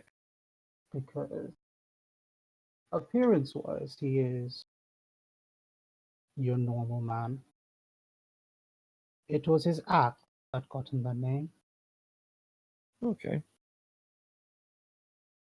Elizabeth, Hmm. from the sounds of it, you are an assassin by trade, correct? Yes.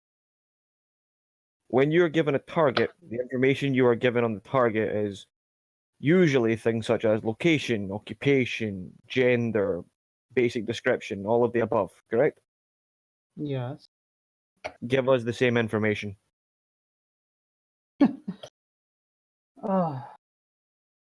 This is fascinating. If you Harold, think this is a game, maybe we should stop right now, because fascinating is not the word I would be using.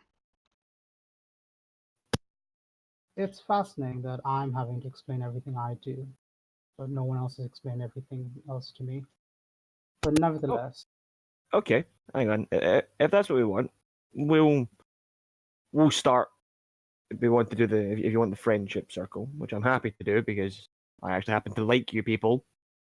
If you haven't noticed, I'll go into why I'm here and why I look like this.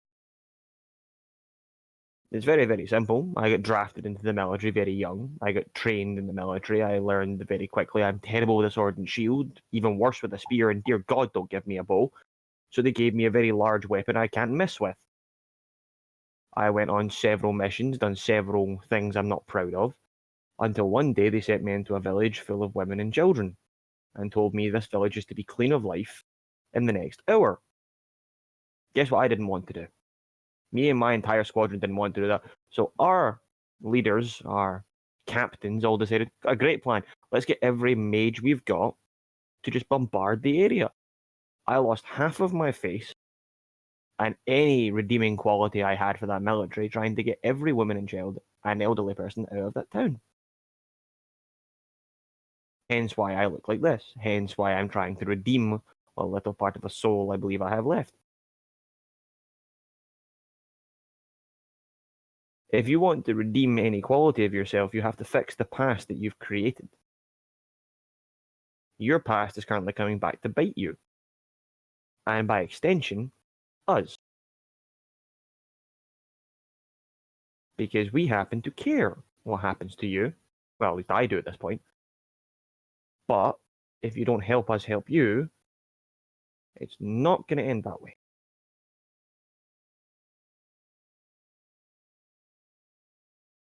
I'm not looking for redemption, to be honest. I'm just looking to live. Harold was a priest, or that's what he told everyone in Whitestone. He used to take children in who were gifted and raise them to be better. Of course, some people got more attention than the others,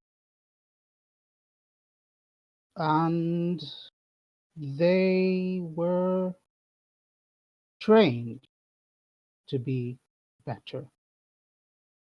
I was the best he had seen in a while. He took a personal interest.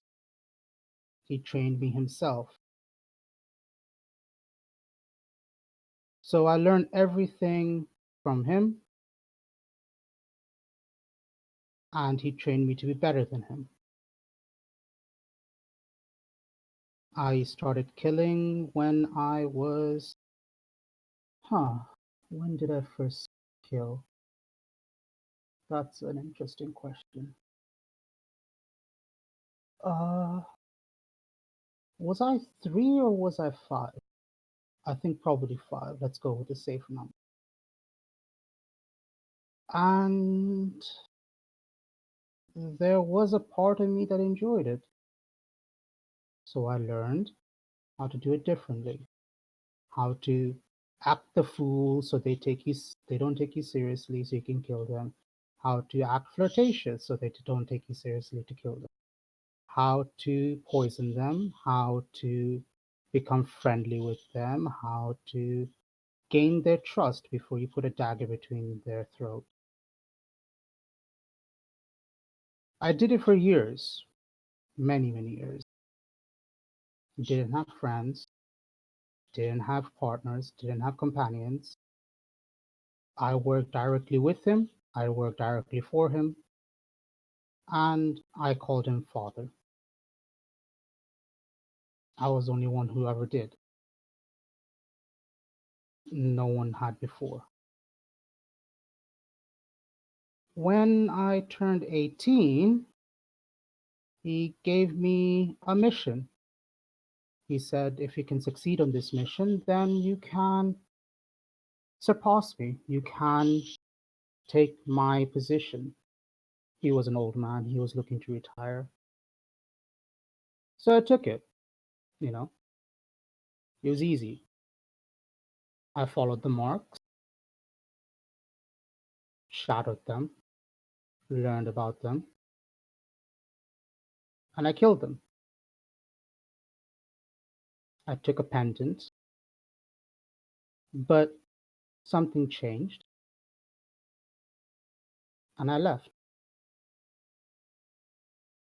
I didn't like what he was doing because I learned who he really was. So I did what he taught me to do. I tormented him for months. And then I killed him.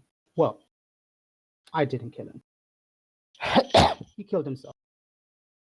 I just enabled him to. Another trick he taught me, which was actually a slightly personal favorite, if you must know.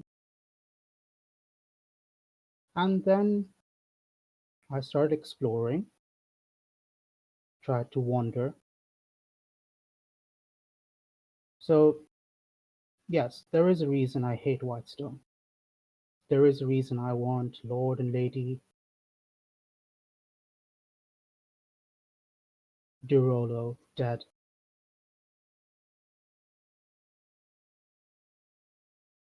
And if it helps you at all, don't call me friend. We're not friends. Why? Friends make you weak. You hear about that? Yes, very much so. Then why have you been defending us? Because I made a promise. You only make promises to friends. No, your promise is your word, and my word was my promise. Okay. So, from the sounds of the story of Elizabeth, your story, though it involves a dark past, you trying to move on from said dark past and use the skills you were taught to move on and have an existence, sounds remarkably similar to other stories in the world. I understand that your past come back to bite you, and that happens to quite a lot of people. But from the sounds of it, help is something that could be a really advantageous for you right now. Or should I even dare say it, friends could be advantageous for you right now. You can, Traz. She's not really lying.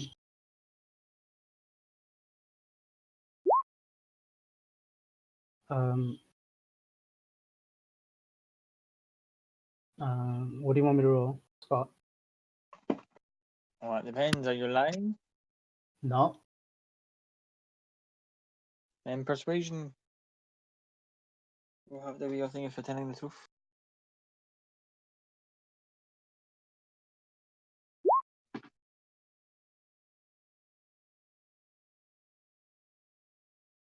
I don't know how that works, but to answer Eric's question,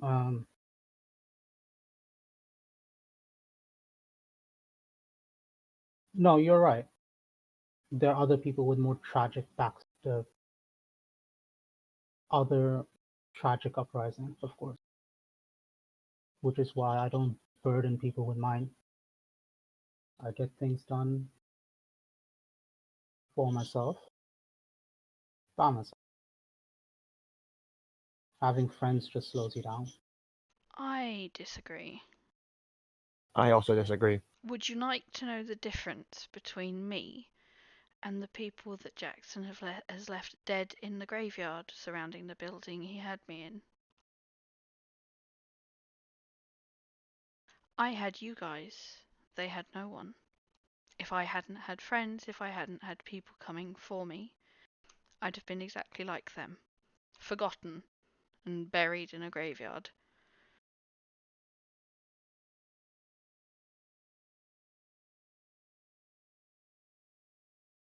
I was 1 second away from dying. Literally, probably 1 second. I had come to terms with the fact that I was about to gulp in and die from a load of wine, and suddenly there were my friends. People that cared about me and had come running across half of Imon to come get me.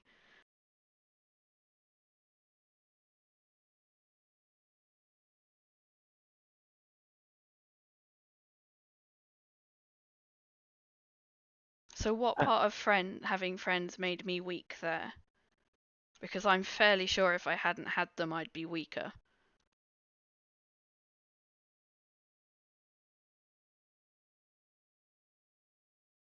Maybe some people are just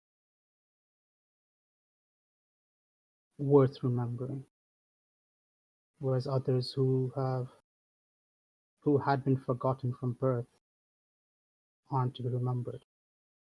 Oh, darling, you want forgotten from birth. Honestly, you need to get yourself out of this hole of being the only person that has problems or has had a bad past. Darling, I was so forgotten at birth that they didn't even want me in the same city. Do you want to know how many elves are given to an orphanage outside of Singorn? One, precisely, in the last 160 years, and that would be me. You need to get out of your head that you're the only person that has it tough, because you are not. You are not this island in the middle of nowhere that the world revolves around.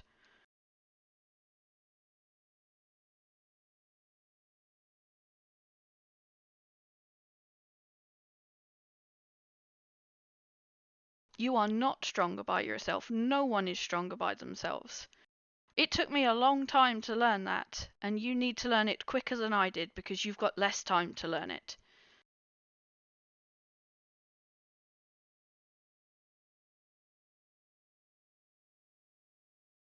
Let's be entirely honest. Nobody can do everything.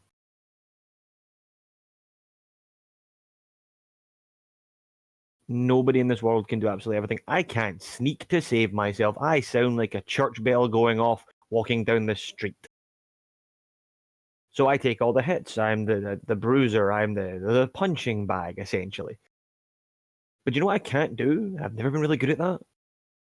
I can't fix the injuries. So do you know what I need? Someone that can. I can make basic meals. I can repair basic damage to my armors and stuff like that. I can't make anything shiny or special. I've got a man working in Gilmore's right now to make me a nice new item because I really can't do that. I can't do any form of magic because not everyone can do everything. Hell, I'm pretty sure that Cloud over here, he can do quite a lot of things, but I very much doubt that he can breathe acid. Can you breathe acid, Cloud? I'm working on it. Yeah. But Not at the moment, I don't think. That's a question. Elizabeth, give me an hour. Don't be sick. Elizabeth, can you fly on your own? Can you breathe acid? Can you take an arrow to the side of the head and continue functioning? Could you heal that injury? Could you fix your tongue? No, you had to have someone else help you. That's how the world works. You cannot do everything. We are here to do what you cannot. I am here to take the hits when you can't take them. I'm pretty sure that Elsbeth here doesn't mind throwing a heal your way when you need it because you've taken a hit. And then Cloud is here to do damage when you can't deal it yourself. We are a team. Even Treevee here is more than willing to turn something into a dog because you can't turn things into dogs. This is what I'm trying to say. You need to understand that we are not trying to take the specialness away from you. You're always going to be Elizabeth. You're always going to be special. And if you think you're going to be forgotten, then think again. You are heavily ingrained into my memories, and even though they can be edited, apparently I found out I can get them back. So trust me, you're not going to be forgotten.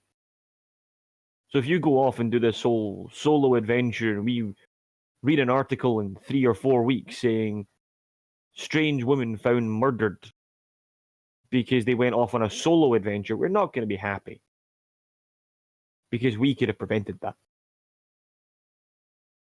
Because together, we are far stronger. As one person, no. It's not weakness. It's strength in numbers. That's how a squad works.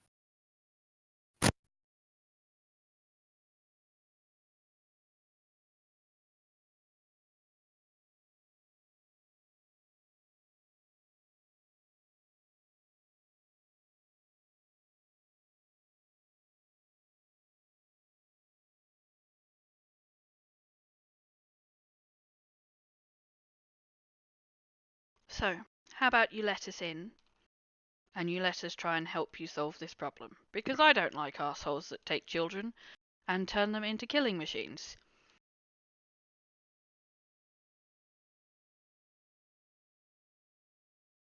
I'm fairly sure Cloud doesn't like assholes that take children and turn them into killing machines. I'm fairly sure Eric doesn't, and I'm pretty sure Treevee doesn't. I do not. Exactly. I'm not the biggest fan of it either. Cloud looks the other direction a little bit.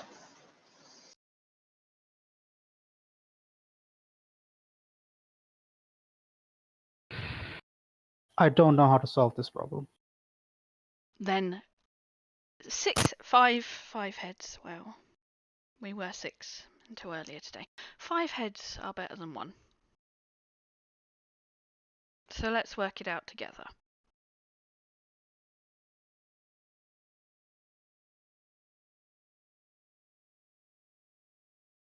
Fine. I'll try it your way.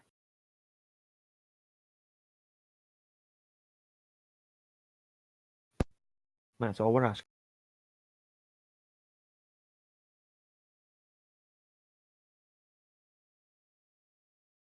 So, as much info as you can give us, chuck it at us. Let's see what we can work out between us.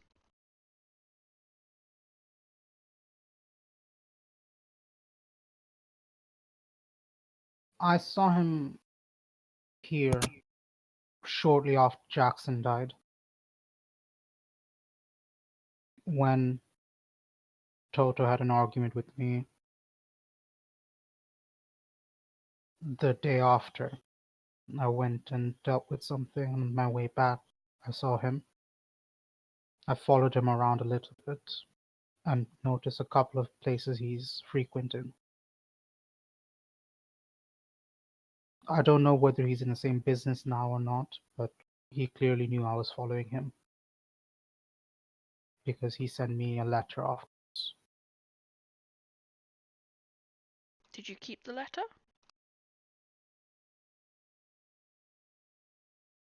Shit, mind blank. Did I did keep that. No.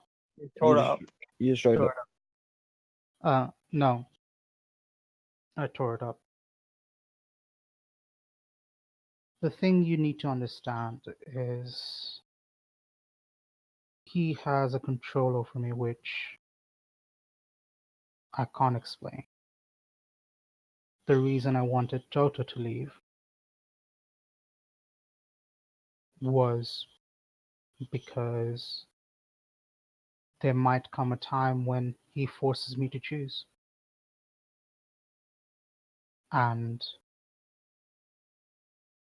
I'm looking at kind of Eric like, as friends, in quotation. He'll make me kill you. Because that's what he did last time. I would like to see you try.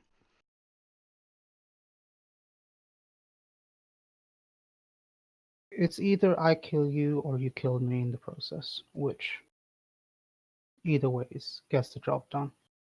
Or we find the third solution, which is what we're having the conversation about. Describe him to me. In as much detail as you can give me. And she'll pull out her notebook and her pencils and draw him however you describe him. Out of character, I've not actually thought of a description for him, so I don't know, Scott, whether you've thought of a description. I've got a description in mind, yeah. So however Copy describes him, Elspeth draws picture perfect. So I'll describe it how Scott describes him. From when you last seen Harold, he's an older human with full white beard, not like Santa Claus length, but kind of just like thick enough that it's like covers his lower half of his face, thinning hairline, deep set eyes, blue eyes. I think normally seen with like priestly vestiges, a couple scars around the neck, and certain parts of the face that look like nothing ominous or alluding to darker past. Pretty much case of ears are pinned back a little bit. Just looks like just regular old human gentleman. Older priest doesn't seem like the sort of monstrous figure that is described by Elizabeth here.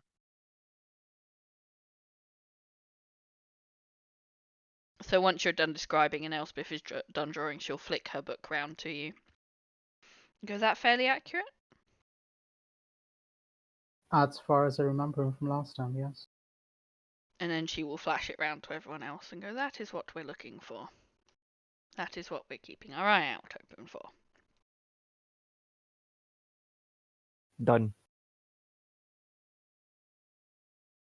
I have someone I can take that to see if I can get some more information from. Does anyone else?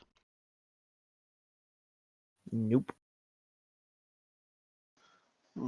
Yeah, I've got a few contacts.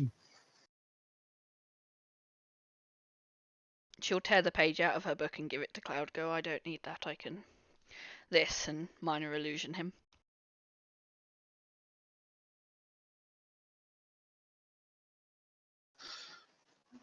Cloud has a look at it for a few moments and puts it down.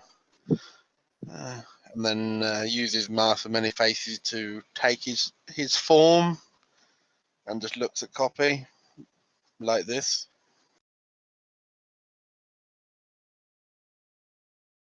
She'll do like a deep sigh and be like, yes.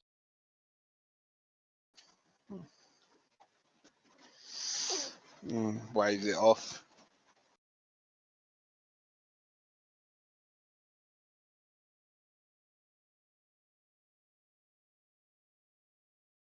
So, we go info gathering.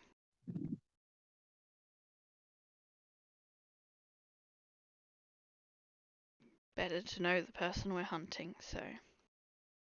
Or trying to avoid. I will also say, if we're gathering information, it might be an idea to have a look about some information on Tartarus and Succubus. I believe we'll probably be needing it sooner than later as well.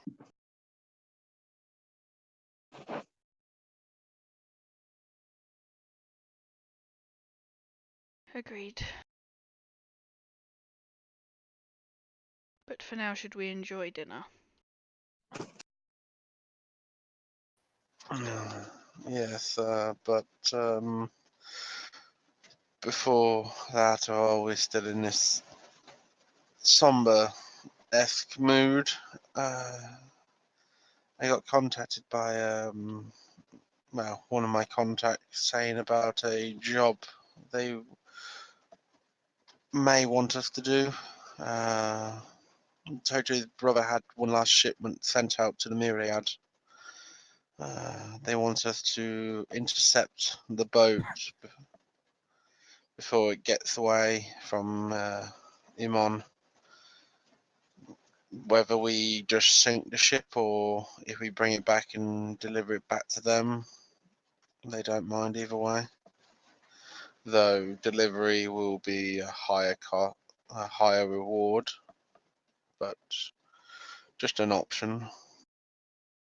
Who is So this? Pardon? Who is this contact?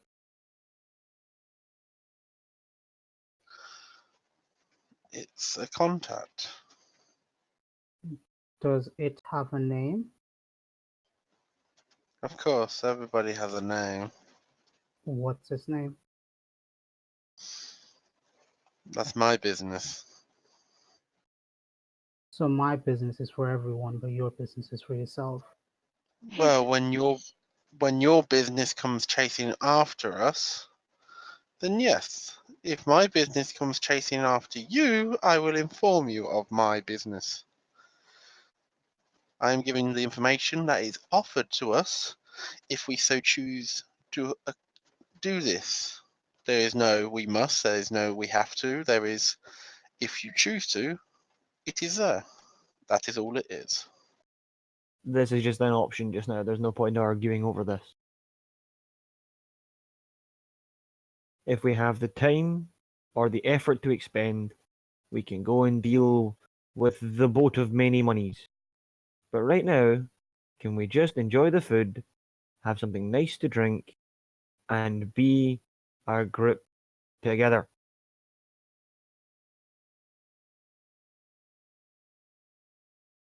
Cloud nods and raises a drink to Eric.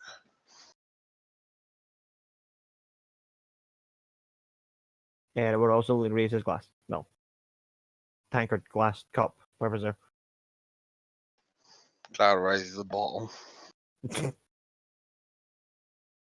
Just because you're trying to keep up, tiny furry man. I don't need to keep up. I have my ways.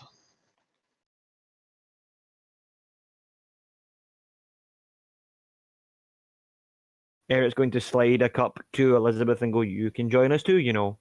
Having fun is not against the rules.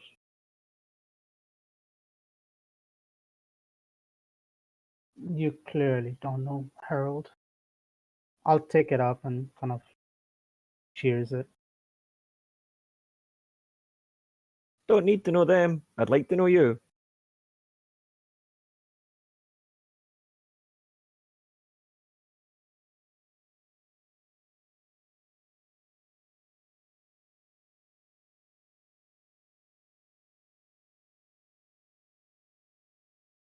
I will stand up and go, do you want me to ring the bell and we'll get some service in?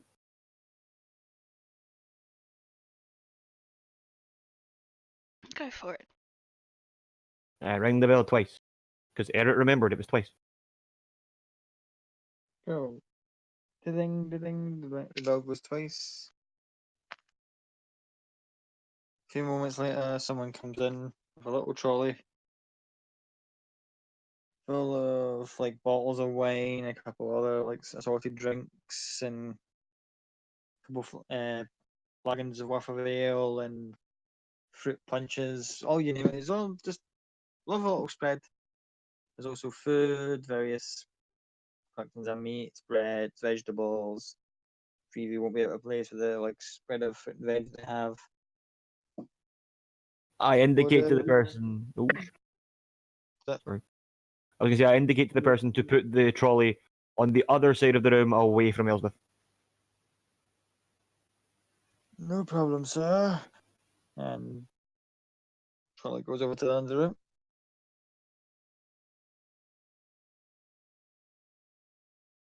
Oh, give me a second. I will notice that and just give him a small smile of thanks.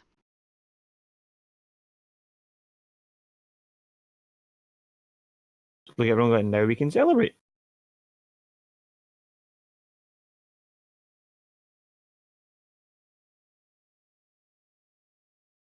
Yep. The server pushes towards the doors and goes, enjoy the rest of your evening. And just shuts the doors behind them. Server smoked 40 a day for the last 25 years.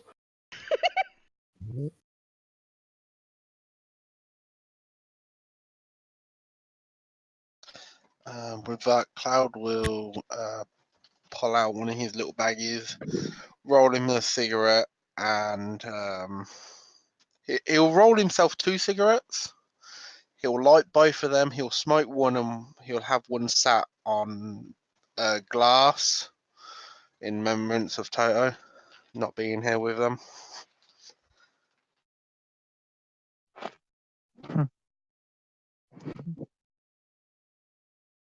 Smoke one for your absentee buddies, man. What's that? No, it's a herbalized leaf. You want a bit? Yeah, that sounds kind of. Oh, I do like leaves. Yeah. And Cloud will roll a third one for Treevy. Cool. So you roll one up for Treevy.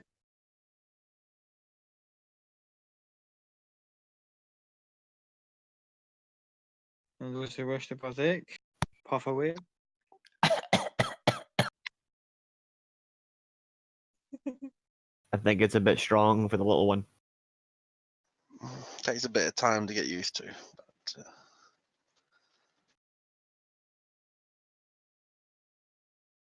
And the evening seems to go very pleasantly.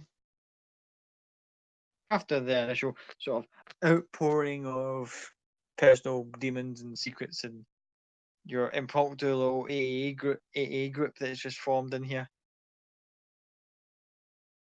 I think I'm the Finish it only for one the that's doing AA right now.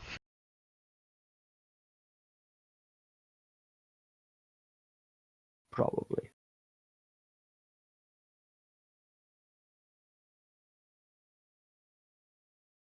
I think at this point, Eric just keeps going in Cloud to try and keep up with him. If that's the case, Cloud will wholeheartedly take your challenge, Oh, but Cloud will not play fair. He will use sleight of hand as many times as it takes to make it look like he's always one drink ahead of Eric. Can Treevy partake as well? Well, let him see if he gets like a handshake and first, and then everyone's then start. Well, all those who take part constitution checks to see who can stay. can I ask you a question about Treevy? Yeah, huh? Yep. How old does Treevy look? Very, very, almost childlike. Not quite. For an elf, however, that could mean she's like 30. Exactly, yeah. Okay, as long as they look like an adult, I'll be fine. Yeah, just super, Oh, jeez. obviously, naive.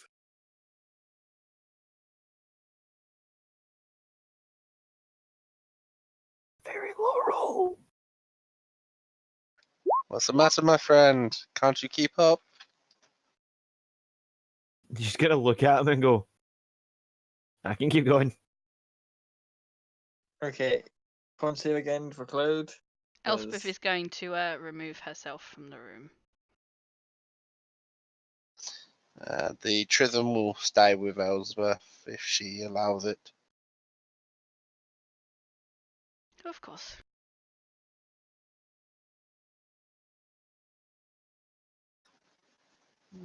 Did you say you want a con save from Cloud? Yeah. Cloud's barely drinking. He's literally just making it look like he's drinking.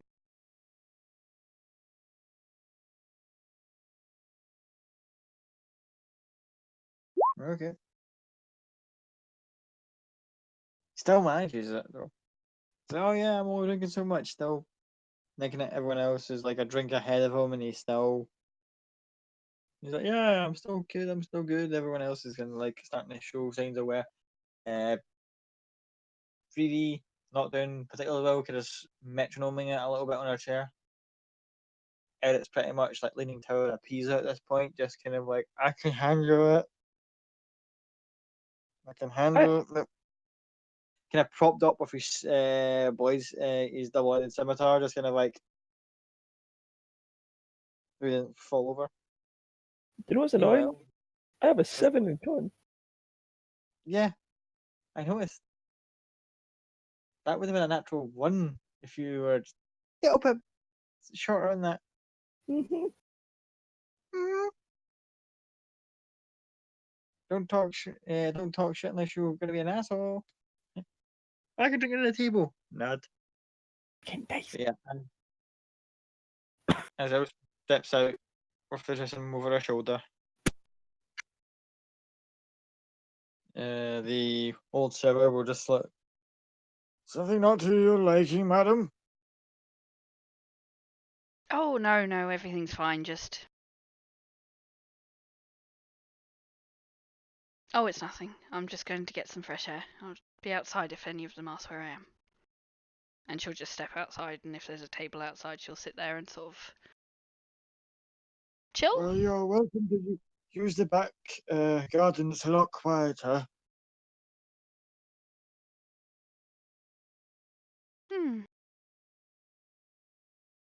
Yes, I think I will. I'll go out to the back garden.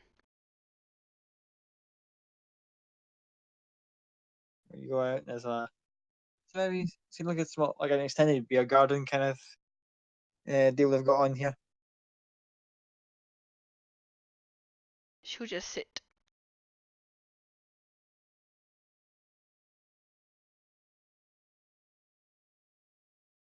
And chill, and look at the stars. It's a nice starry night out in Amon tonight. Clear skies, bright stars.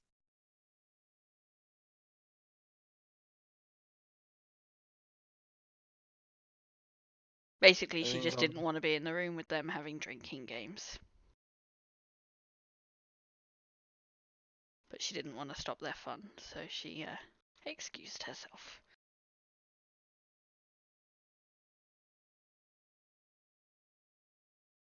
a few moments pass, and the wholesaler guy comes and just puts a little cup next to her and go, "You seem troubled, my dear. This often helps. Hope it works for you as well." And just kind of shambles off. Just a little cup of tea. She's put next to Oh, I like this guy.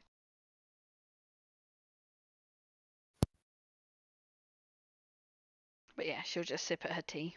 With the Tristram, she'll move it onto her lap and just sit there, lean back, watch the stars, sip at her tea, and stroke the Tristram.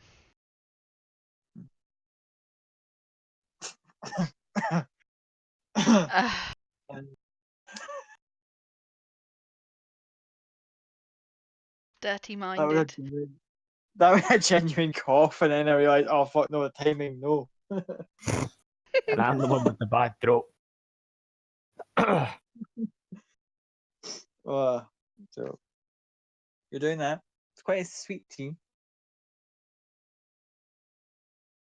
I guess in the distance you hear like a kind of crash bang wallop, as if someone's just like fell onto like a scrap heap or Oh. fell through like trash.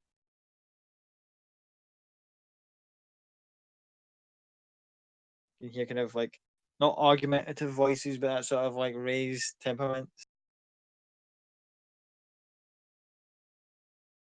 Where does Get it loud and rude. sound like it's coming from? Essentially from over the beer garden's hedge and just like following kind of like grassy patch nearby. Can I hear what they're saying? If you get up from your seat and kind of wander over to the hedge, you can maybe make a perception check to hear what they're saying. I'll get up and move over to the hedge and just make it look like I'm sort of stretching my legs and not like I'm specifically going to listen to them if they can see me or not. I'm just going to make it look like I haven't heard them.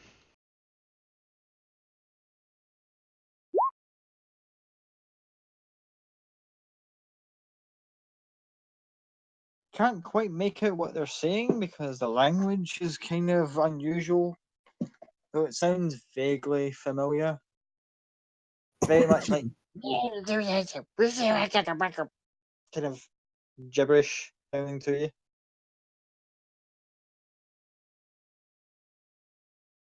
I think she'd just assumed that it was like a couple of people out drinking that have had one too many, so she'll go back to her seat and back to her tea. Not pay it too much mind.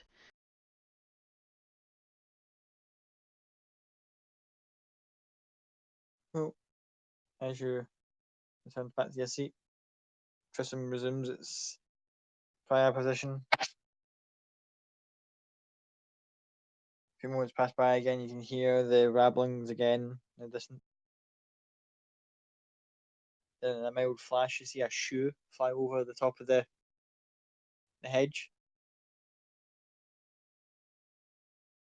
Like an old boot randomly lying in the middle of the backyard there. Well, that's not very nice. It's not very often I get a shoe flung at me. Who did that? Out loud.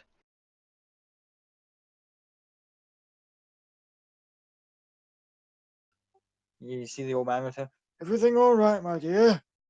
Oh yes, no problem. Just someone notice gifting me a shoe. "Oh, God!" He gets a broomstick. "Excuse me a moment." He shuffles out, opens a Oh, little back gate. "I thought I told you goblins to piss off already!" And just like you just hear him oh no screaming. don't do that. "Shoo! No Piss off, no you!" don't do that. No one deserves to be treated like that. Don't do that. "Well, the last time they threw a shoe over the fence, I got hit in the face with it. Well, Twice. no one got hit this time. Thankfully, but it almost hit. Shoo! Shoo! And you see him kind of like shooing off like a pair of goblins. One of them's kind of like long, raggy beard, kind of pointed hat, going, "Nasty old bugger! Leave us alone! We're on a pilgrimage, remember? Tell him, Tom! Tell him!" And If Sam would like to describe the second goblin for me, please.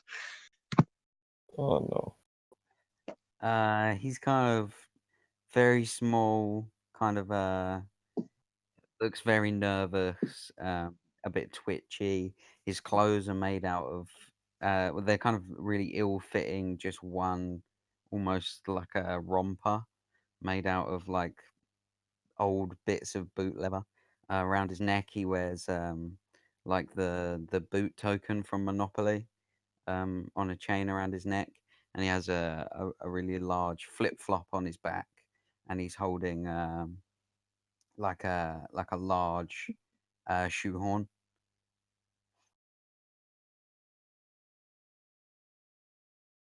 You guys with the broom handler was like, I thought I told you both to piss off after the last time you came in here talking about your damn pilgrimage to whatever nonsense you're talking. Oh, I'm just looking for the Crocs. Give me the where's the Croc? I've never heard of a thing. What, what, oh, you. He just huffs and puffs and kind of goes, you culprit, there's always a pin in their ass. If you'll excuse me, my dear, I have to go deal with these two. Oh no, don't. Let me deal with them. You go back go back inside where it's warm and go back to serving your customers. I'll get rid of them for you.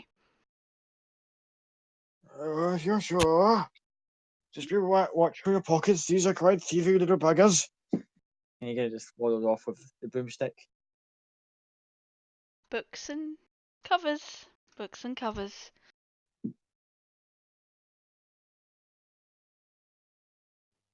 Thanks for getting rid of that horrible man. He's well, books and covers, I guess. He was fairly nice to me, but obviously judgmental. So I apologise for the way he treated you.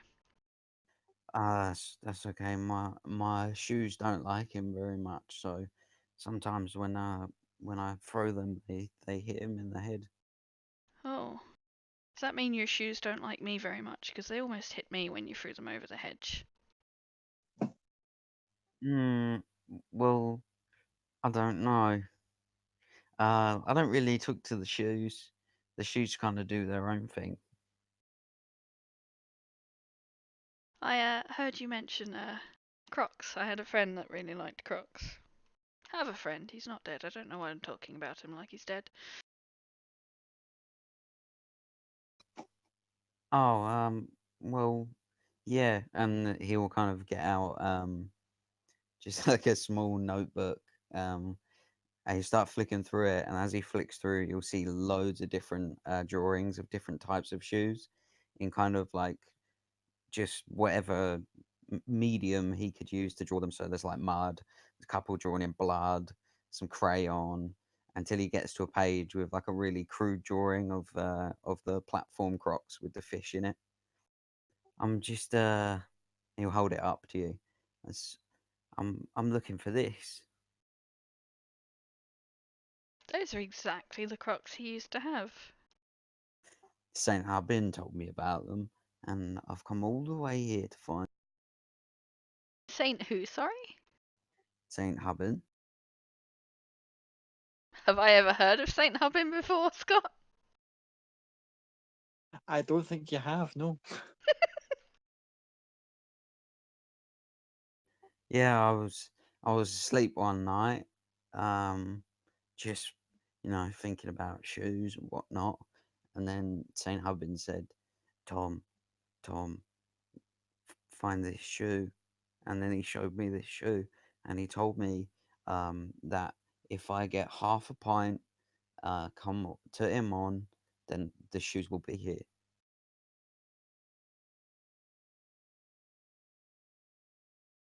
Is Tom your name? Yeah, I'm Tom. Tom Foolery, it's a pleasure to meet you. And he'll kind of extend his hand out. I will hold my hand out and go, Elspeth, nice to meet you.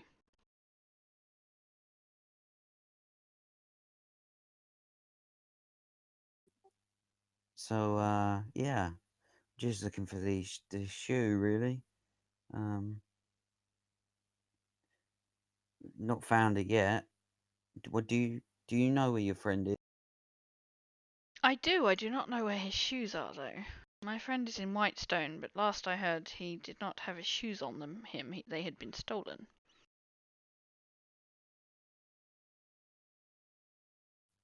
Oh no, that's not good. Is it very important that you find these shoes? Well, it's sort of I guess pilgrimage of sorts. Um, I find shoes and then I give them to St. Hubin and then he gives me just fun stuff that I can do. Oh, so he gives you, like, other shoes? What kind of fun stuff does he give you to do? He gives me I can do stuff like this and I will use a usage of my invoke duplicity and make a duplicate of myself. Oh, wow, that's amazing. There's two of you now. Exactly. The other one goes, look, he's a pair now. It's like a pair of shoes. Yeah. See, and then he lets me do things like this. It's all sorts of fun tricks that we can do.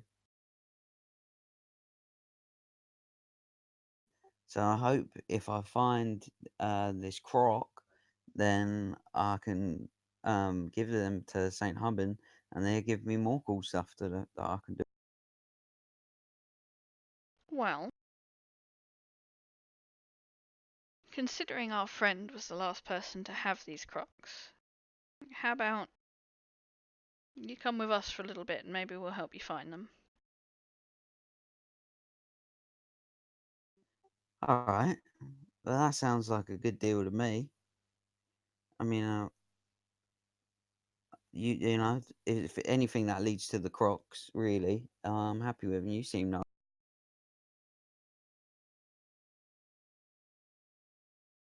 Oh, your friends are as nice as you. Well, they're my friends, so I'm not going to say no. They're not the same as me, that would make life boring if everyone was the same, but they're still nice. Well, you say that, but he's my friend, and he'll point at the other goblin, but he's not nice. Hey, I'm not denying it, but still.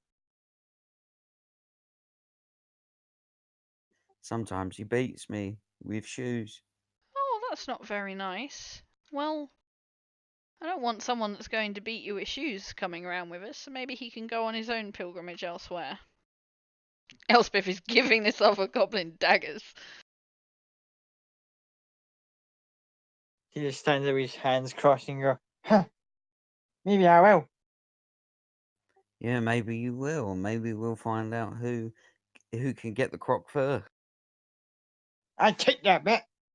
If you get the croc first, then well, let's wager. If you get the croc first, then I'll give you this, and he'll kind of rummage around on his belt, which has loads of odd shoes on it, and he'll pull off like you know like the proper new rocks, like the goth boots, and he'll pull off one of those. And he's like, "I'll give you one of these, and then if I win, you give me one of your shoes."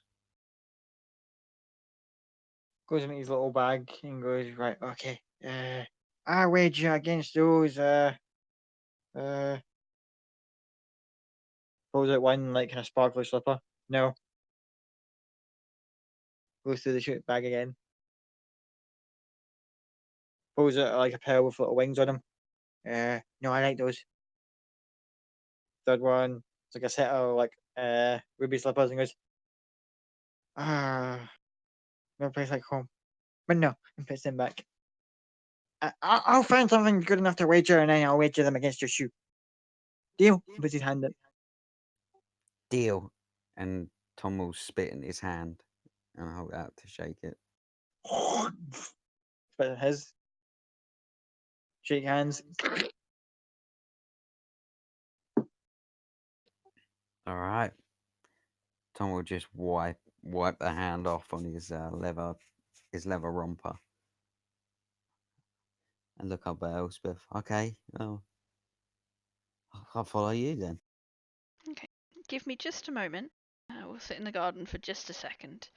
And she'll look at the Trissam on her shoulder. She'll look at Eustace and go, if he's still sober, can you let him know I've made a friend? And tell everyone to be nice.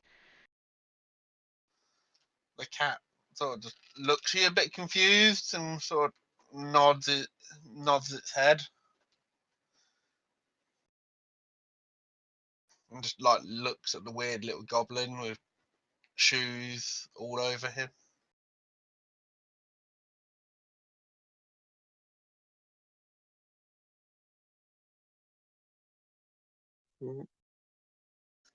So you guys head back inside. You hear the other go and go, you will rue the day that you messed with Sandel.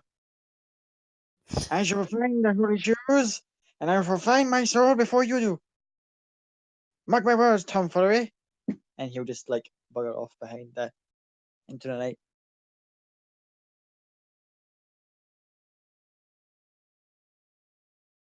So I will turn to Tom and go, I do warn you, everyone is very tall. So That's okay. I'm used to being small.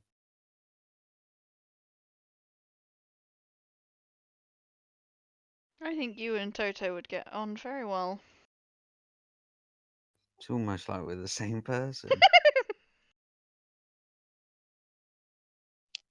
I will lead him inside and hope that Cloud has passed on the message that Elspeth has made a friend and be nice. At that, Cloud will look around the room. What state is Trevi and Eret in at the minute? Slightly worse off than you are right now. Oh no. And what's Elizabeth doing at the moment? To be Well, honest, as she's just been observing. Like she's put her trust in people who just get drunk so easily. Like, God, stuff of nightmares. Cloud will think about having a bit of fun, but think again on it and go. Elizabeth is coming back, and she has a friend with her. Be nice, all of you.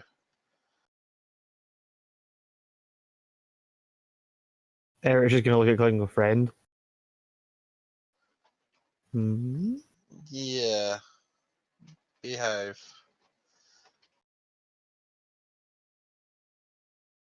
At this point, Eric just kind of bows and goes, always.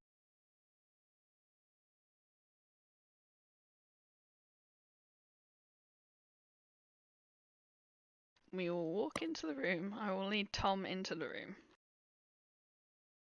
oh, doors open. Eric's eyes just widen. Goblin! Ah! And you just kind of hide behind Elspeth. Eret, you're big, and I know you're not scary, but he's very small, so we'll find you scary. So, calm down a little bit, please. You don't see many goblins, and they're nice. Goblins I are don't good. think I've ever seen one. As soon as Trevi speaks, the first thing Tom will notice is that she's not wearing any shoes, and then will be equally as freaked out as she was. That's Eret shouting "Goblin" and just point at Trevi and she'll be like, she's not wearing any shoes. Oh. You start rummaging around his belt and get two kind of odd shoes and just place them on the floor in front of Trevi. And stepping over the shoes and walking towards Tom, she kind of just very tries to act really cool. And it's like, "Hi, I'm Trevi." Extends her hand and says, "I'm kind of. I think I'm the brains of the group." Just in the background, you hear the hop. Shut And up, you she's drunk. oblivious to it.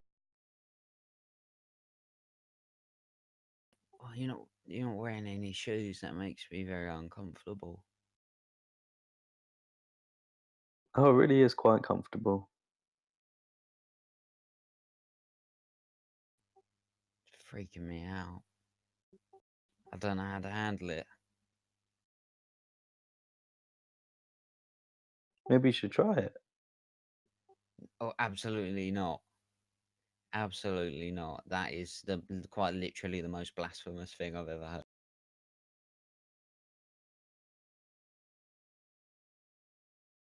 So, Hmm. oh, after you. Oh, I was just gonna try and be nice, and instead of talking about his shoes, just compliment his vestments. Oh yeah, no, I made them myself out of older shoes.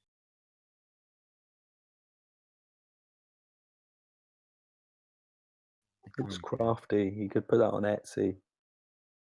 What's Etsy? It's just a thing we have in the forest. Do you not have that out in the city? Nah, nah, I don't really get around. I just really just look for shoes. That's about it, really.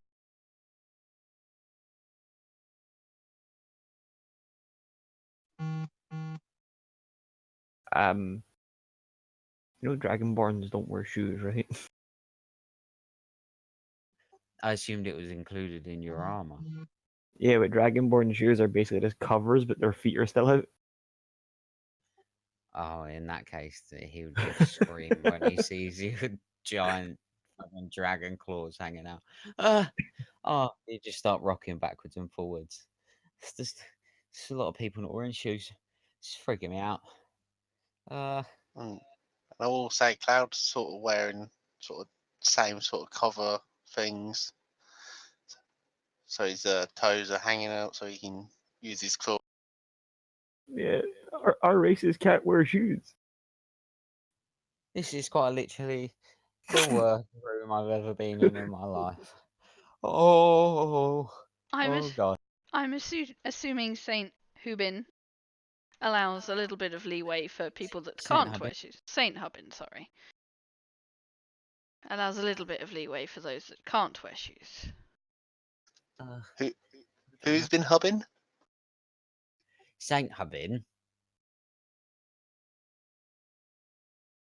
Saint Hubin gives Tom tricks that he can do when he, I want to say donates, but that's not the word, gifts shoes to him. Kind of like a cleric. They're just gonna look at us and go, "A shoe cleric?" We don't judge in this family. Even in my very, very naive state, Trevi does not think that's a real thing and is kind of looking around at the other party members to kind of confirm that suspicion. Eric's just gonna shrug his shoulders and go, "Who am I to judge?"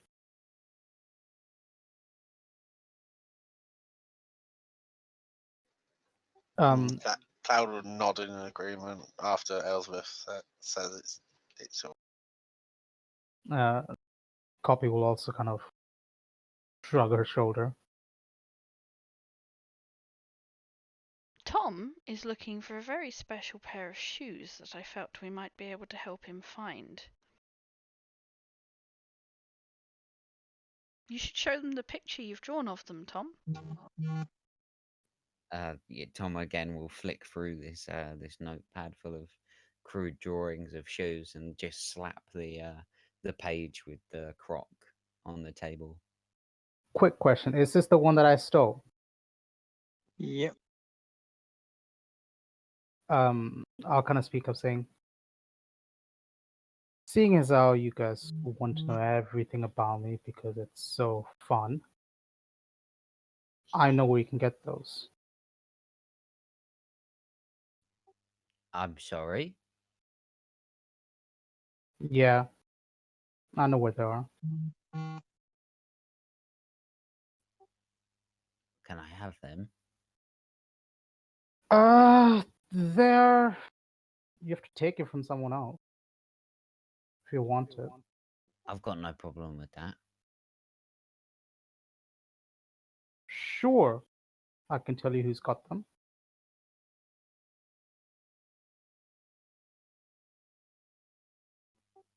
Well,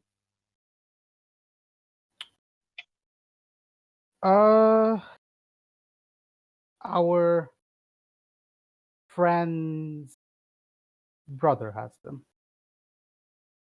Mostly because I gave it to him. why would you give away such majesty? Because it's not really majestic. Because Eric's got a puzzle and go, who steals some of their friends' shoes? Who does that? I do that. You have a reason. To be fair, I got paid quite well. Oh, okay, you get paid for that thing. Well, it You was actually didn't. to kill him, You didn't but I give chose them not to kill him. to Saint Hubbins, did you? Because that was for me to do. No, I don't know who Saint Hubbins is. He is the patron saint of quality footwear. Of course. Noted. But no, I didn't give it to Saint Hubbins. Good.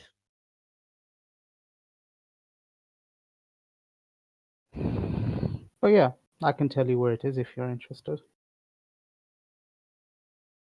Interested. Interested. I've only travelled halfway across the world to get here to find them. Of course, I'm interested.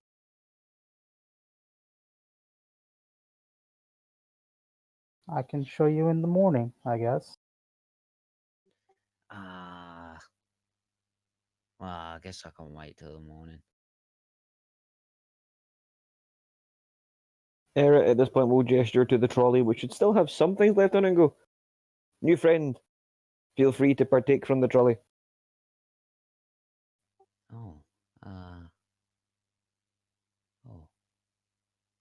He was spent ages just staring at the different types of food and not actually eating anything because he's normally just eats out of the trash. So he doesn't really know what to pick. You may have anything you wish. Can Truby kind of like suggest things for him to eat? Because coming from a place of also kind of just eating scraps. Yeah, you can suggest.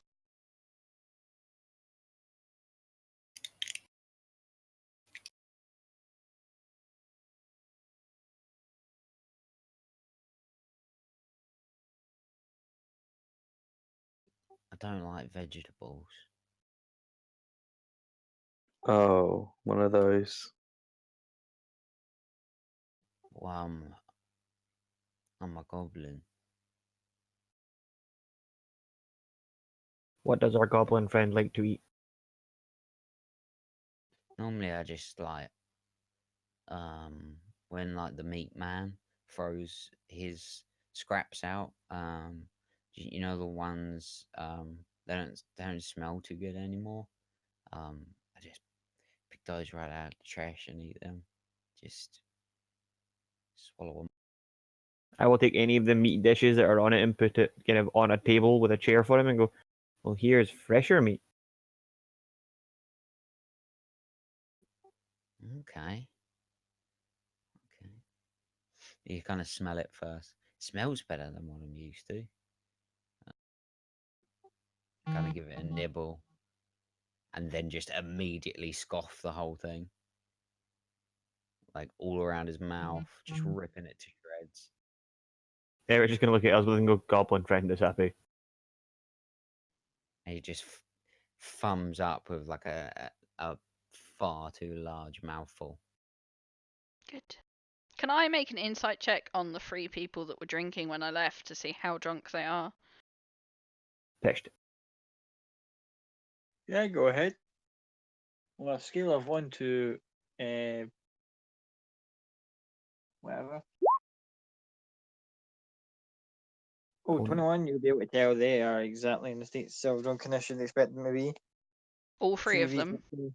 Yep, they're at pished, and Cloud is getting there, but not quite. Like, Cloud could still compass mentally order a taxi.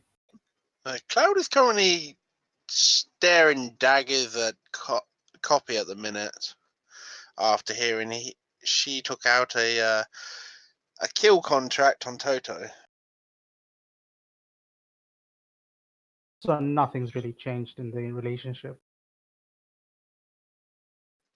You might have might noticed Cloud looking at you throughout the night, but not with "I'm going to take your head off" look.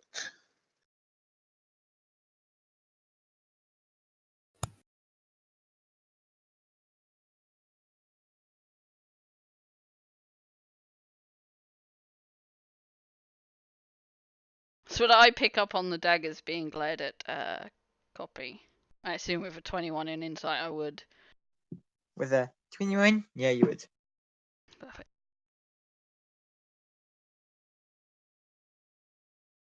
I get the impression, considering two of you are very worse for the wear, that we should probably call it a night.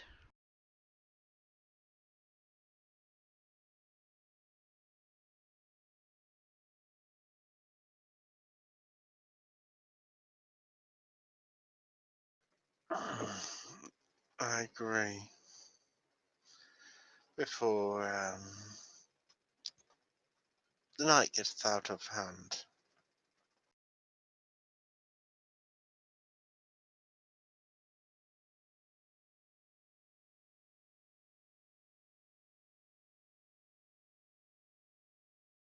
So where are we all off to tonight then? I could just sleep in the bins like I normally do. No. You will have a proper bed. You're part of the group for now, so you will be treated as if you're part of the group. It's just a debate of where we go.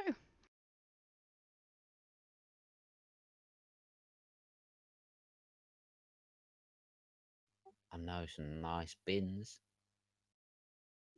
If everyone wants one. I think we can do a bit better than that. Better than a nice bin. Mm-hmm. You must be royalty.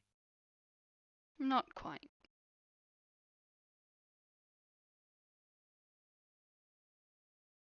I'm looking for suggestions. Eric's head is just on the table. He's like, anywhere is fine. Telepathically, Cloud will say to Elizabeth, did you want to go back? Did you want to go back to the orphanage?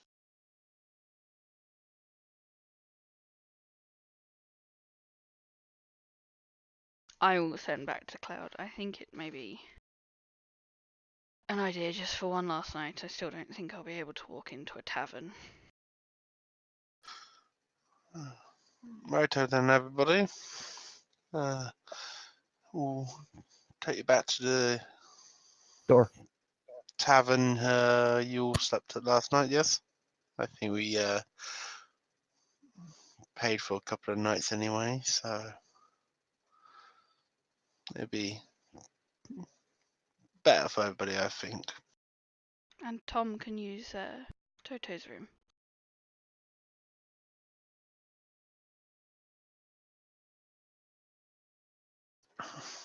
Yeah, I think if Treve is alright to bunk up with Tom. Can do. Let It's us going go to be then. so fun. It's going to be like a sleepover.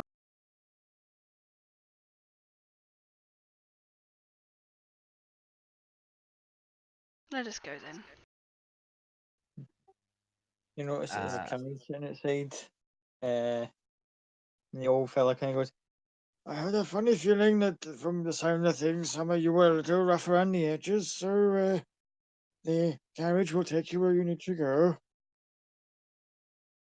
Before we leave the establishment, has anyone got like a coat hanging up like preferably a long one, like a trench coat. No.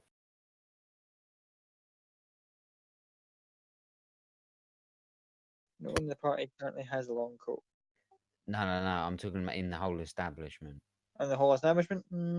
Oh, the only one who's got a coat hanging up right now would probably be the old guys. I might try and take it. You gotta be sneaky about it, or are you just gonna snatch and run? Maybe you're just trying to just be a little bit sneaky, just kind of take it, slip it on. Make me a sleight of hand check.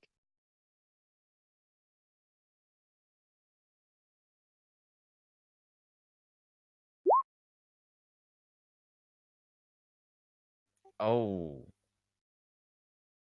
You try to do it all sneaky, getting on top of a chair to try and unhook it, and accidentally push it too hard, and it falls off the hanger, and this like large kind of wintry coat just kind of smothers you in the floor, just like.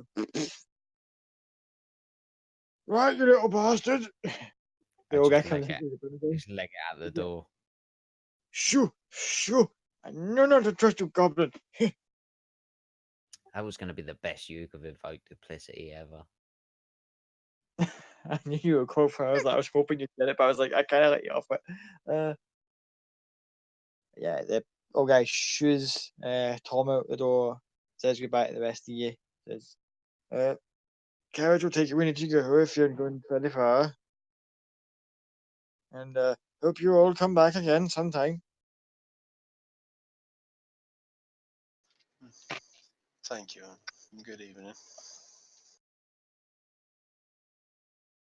And he just says like goodbye to you all as you all leave, and then he locks the main door behind you all.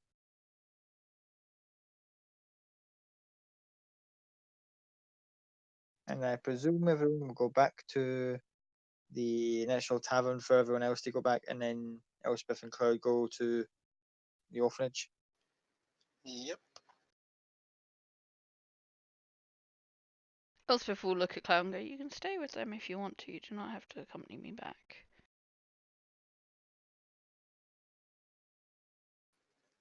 I'd rather stay with you, uh, just in case. Appreciated.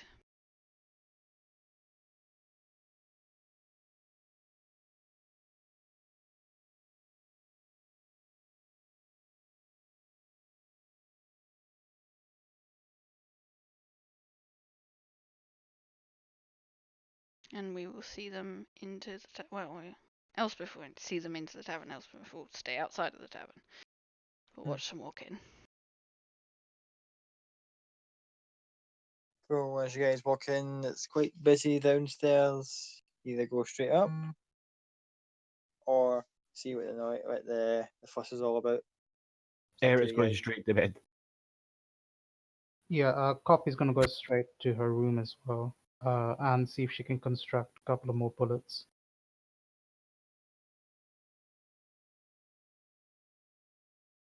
Cool.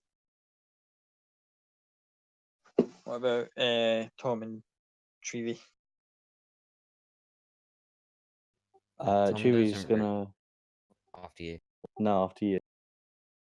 I was just going to say, Tom doesn't really know what's going on. He's never really been in any kind of establishment before, so he's just kind of just following whatever everyone else is doing. Well, Chewy sees that he's confused and takes him by the hand and says, "Come on, this is where." There's no trash around. It's weird. You know, I thought that. I thought when I got here, it was weird that there was no trees, there was no leaves and sticks, and no one was. Everyone was wearing shoes and stuff.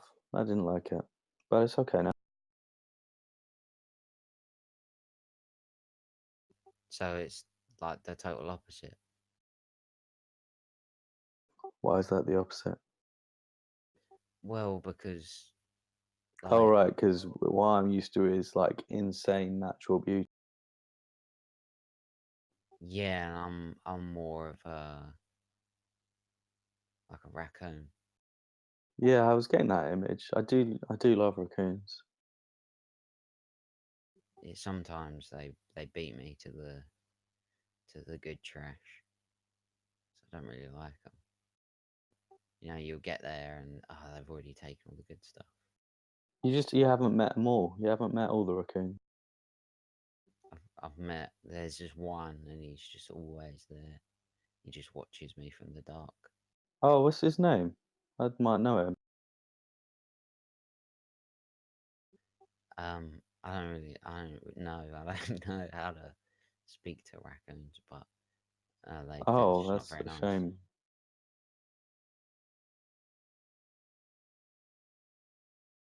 I can Yeah. teach you how to speak to raccoons. You might stand you in good stead for your trash digging. That might be a good point. Maybe I can like shout at them, tell them to go away. No. Just reason with them. They're not animals. That's exactly what they are. Yeah, but animals are people too.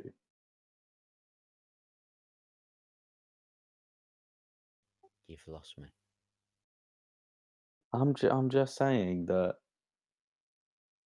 sometimes sometimes people are less humane and or human than their animal counterparts.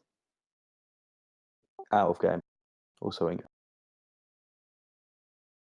Um, that seems a little bit preachy to me, and Says the as cleric. somebody, yeah, exactly, as a man of the, I'd say cloth, but more slipper.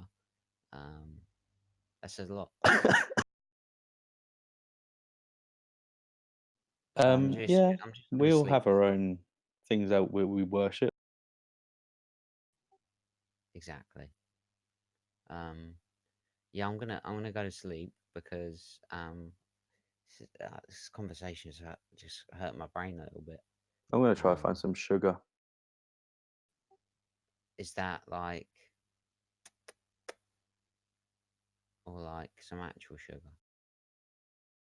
I the Are you coming on out, to me? out of game the this sort of subtext is completely lost. It's literal sugar. All right. Well, good luck, and Thanks, you too.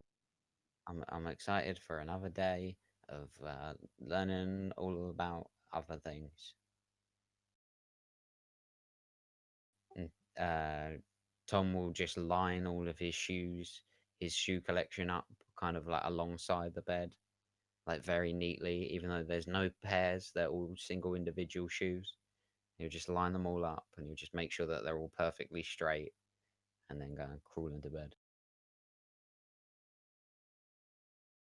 Cool.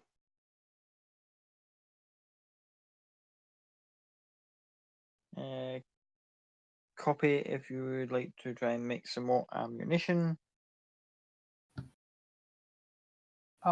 So I realized afterwards I do have tinkering tools and I do have proficiency with them. But you said it was a intelligence check, right? To roll. I think so, yeah. 11. You were lucky to get one bullet out of this batch. I was just Or trying to make one shot's worth. yeah, I was trying to make a pistol bullet. I'm up to Wait, 3 what? now. Then I'll go to bed.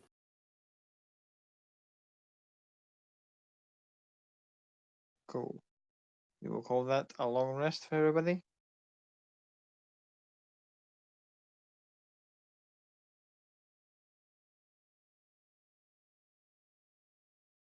A full night's sleep. Following morning. Sorry, I'm gonna be a pain in the ass. After her 4 hours sleep or trance, If she gets that, if she doesn't have nightmares, she will slowly take herself out of the bed, trying not to wake Cloud up, and she's gonna go and try and find Devden if he's awake.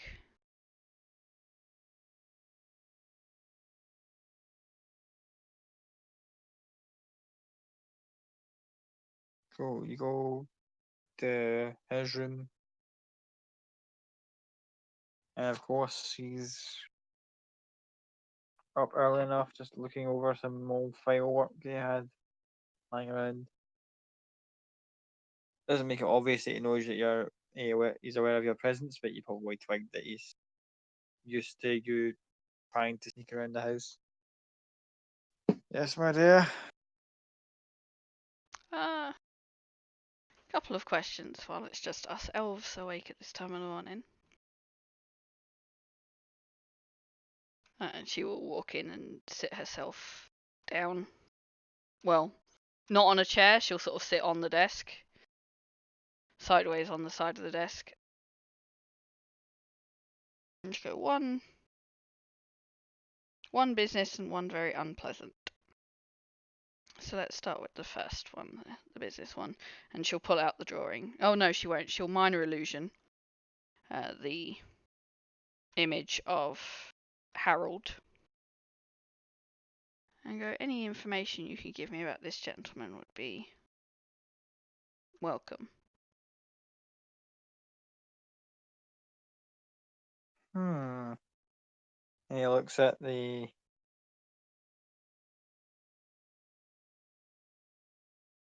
illusion, just kind of thinking it over. And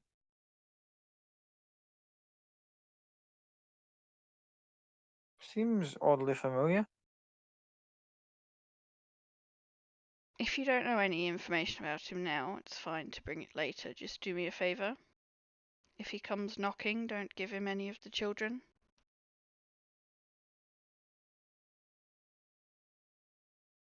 Yeah, gives you a very southern kind of like, say what kind of look. Apparently he likes to take gifted children and turn them into little killers.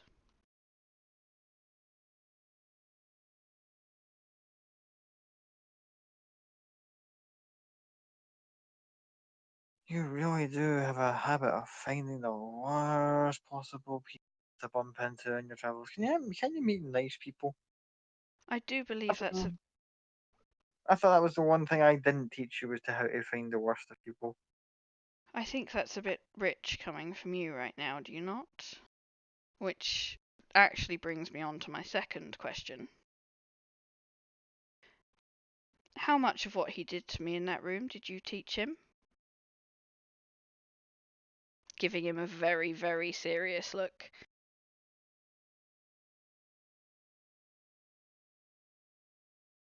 Excuse me? I am not stupid. You know I'm not stupid. He mentioned you. He knew you. I didn't have to bring you up. So at some point you've encountered him well enough for him to know that I used to be a pain in your ass. So how much of what he did to me in that room did you teach him to do to people?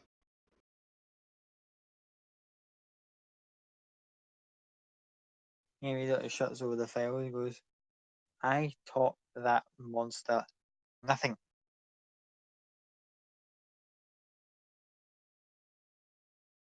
Oh, what? I was going to be there as security on their little special project. And when I saw that miserable prick go over the edge one too many times, I did what I do best and eliminated the problem before it got any worse. Oh yes, because he definitely felt eliminated to me.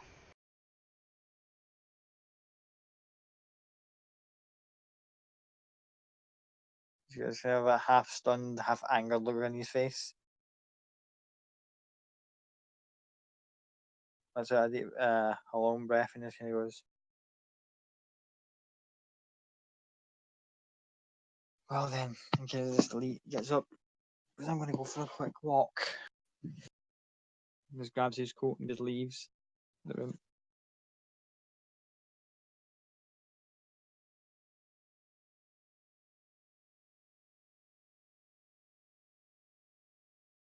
And Elspeth will go back to her room and sit at her desk and try and enchant a couple more of her strings.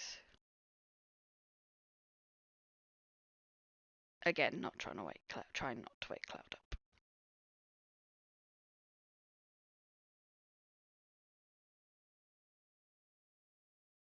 The first time going out, you probably got let you off with. The second time, with Cloud's passive perception, you might have like got the impression of something in the room changing and peek his eye open. Mild hangover kicking in, not too serious.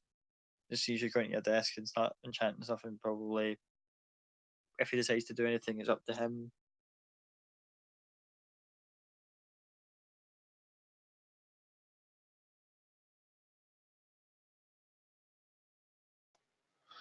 No, Cloud will probably just lay there for a few minutes, just watching her, making sure she's all right, and then probably go back to sleep for a couple of hours.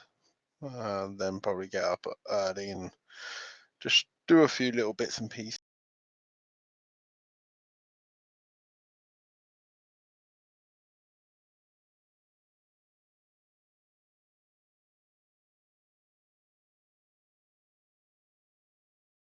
So, anyone else want to do anything in particular in the morning? I do have a question. What happened to my canary?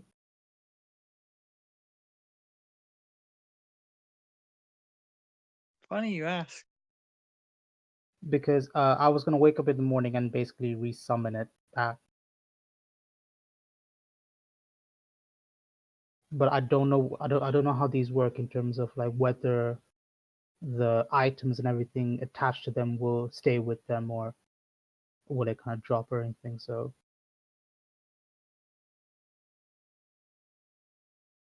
You'll have to try it and see. okay, I'll wait until the morning then. Yeah, I'm saying it's the morning now. Oh right. I'll try to summon it. Okay, very summon it. Little Yeah. canary appears in the room.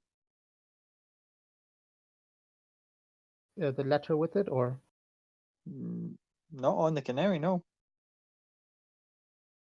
At your side table, on the other hand, though.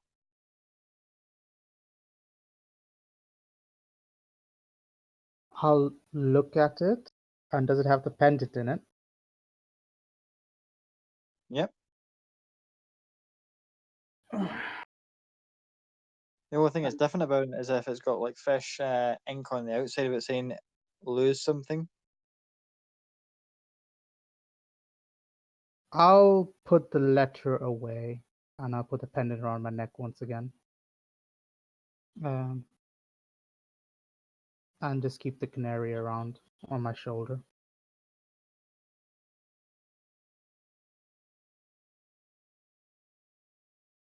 Cool. Treevy and Tom, what are you guys doing in the morning?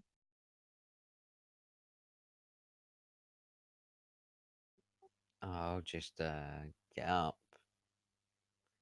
kind of go downstairs, see what's about. If anyone's left any breakfast lying around, I'll probably just like eat the bacon off of the plate. This is, general tomfoolery. Say it.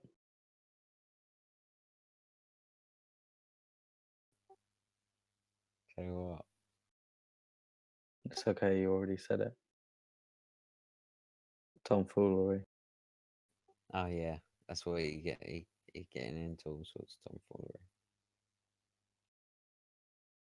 Yeah, doesn't really know what to do. He's not very, never really woken up in this kind of environment before, so he's kind of watching what everybody else does, keeping an eye on what shoes they're wearing. Um, yeah, just steals bits of food, that kind of stuff. Cool. as you all get ready to set out for another riveting day in the city of Vermont, I'm going to call it there tonight, unless Eric wants to do anything in the morning. Before we hang on. Besides, probably throw your guts up and try and reconnect with the universe. No. With a roll like that last night, he was fucked. Yeah, I think one of the staff downstairs is looking up, going, Sheila, why is there a green stain in the ceiling? And then next thing you know, just like part of the floor of your room just kind of like crumbles. Like if anyone remembers the first couple episodes of Breaking Bad with the bathtub. Oh. Oh, no. So I've just thrown up acid. That's a skill. No, that's a racial. As they look up, going, "What the hell was that?" You see, like this still hungover Dragonborn is leaning over the bed, going, "Sorry." And that's where we'll end it for tonight.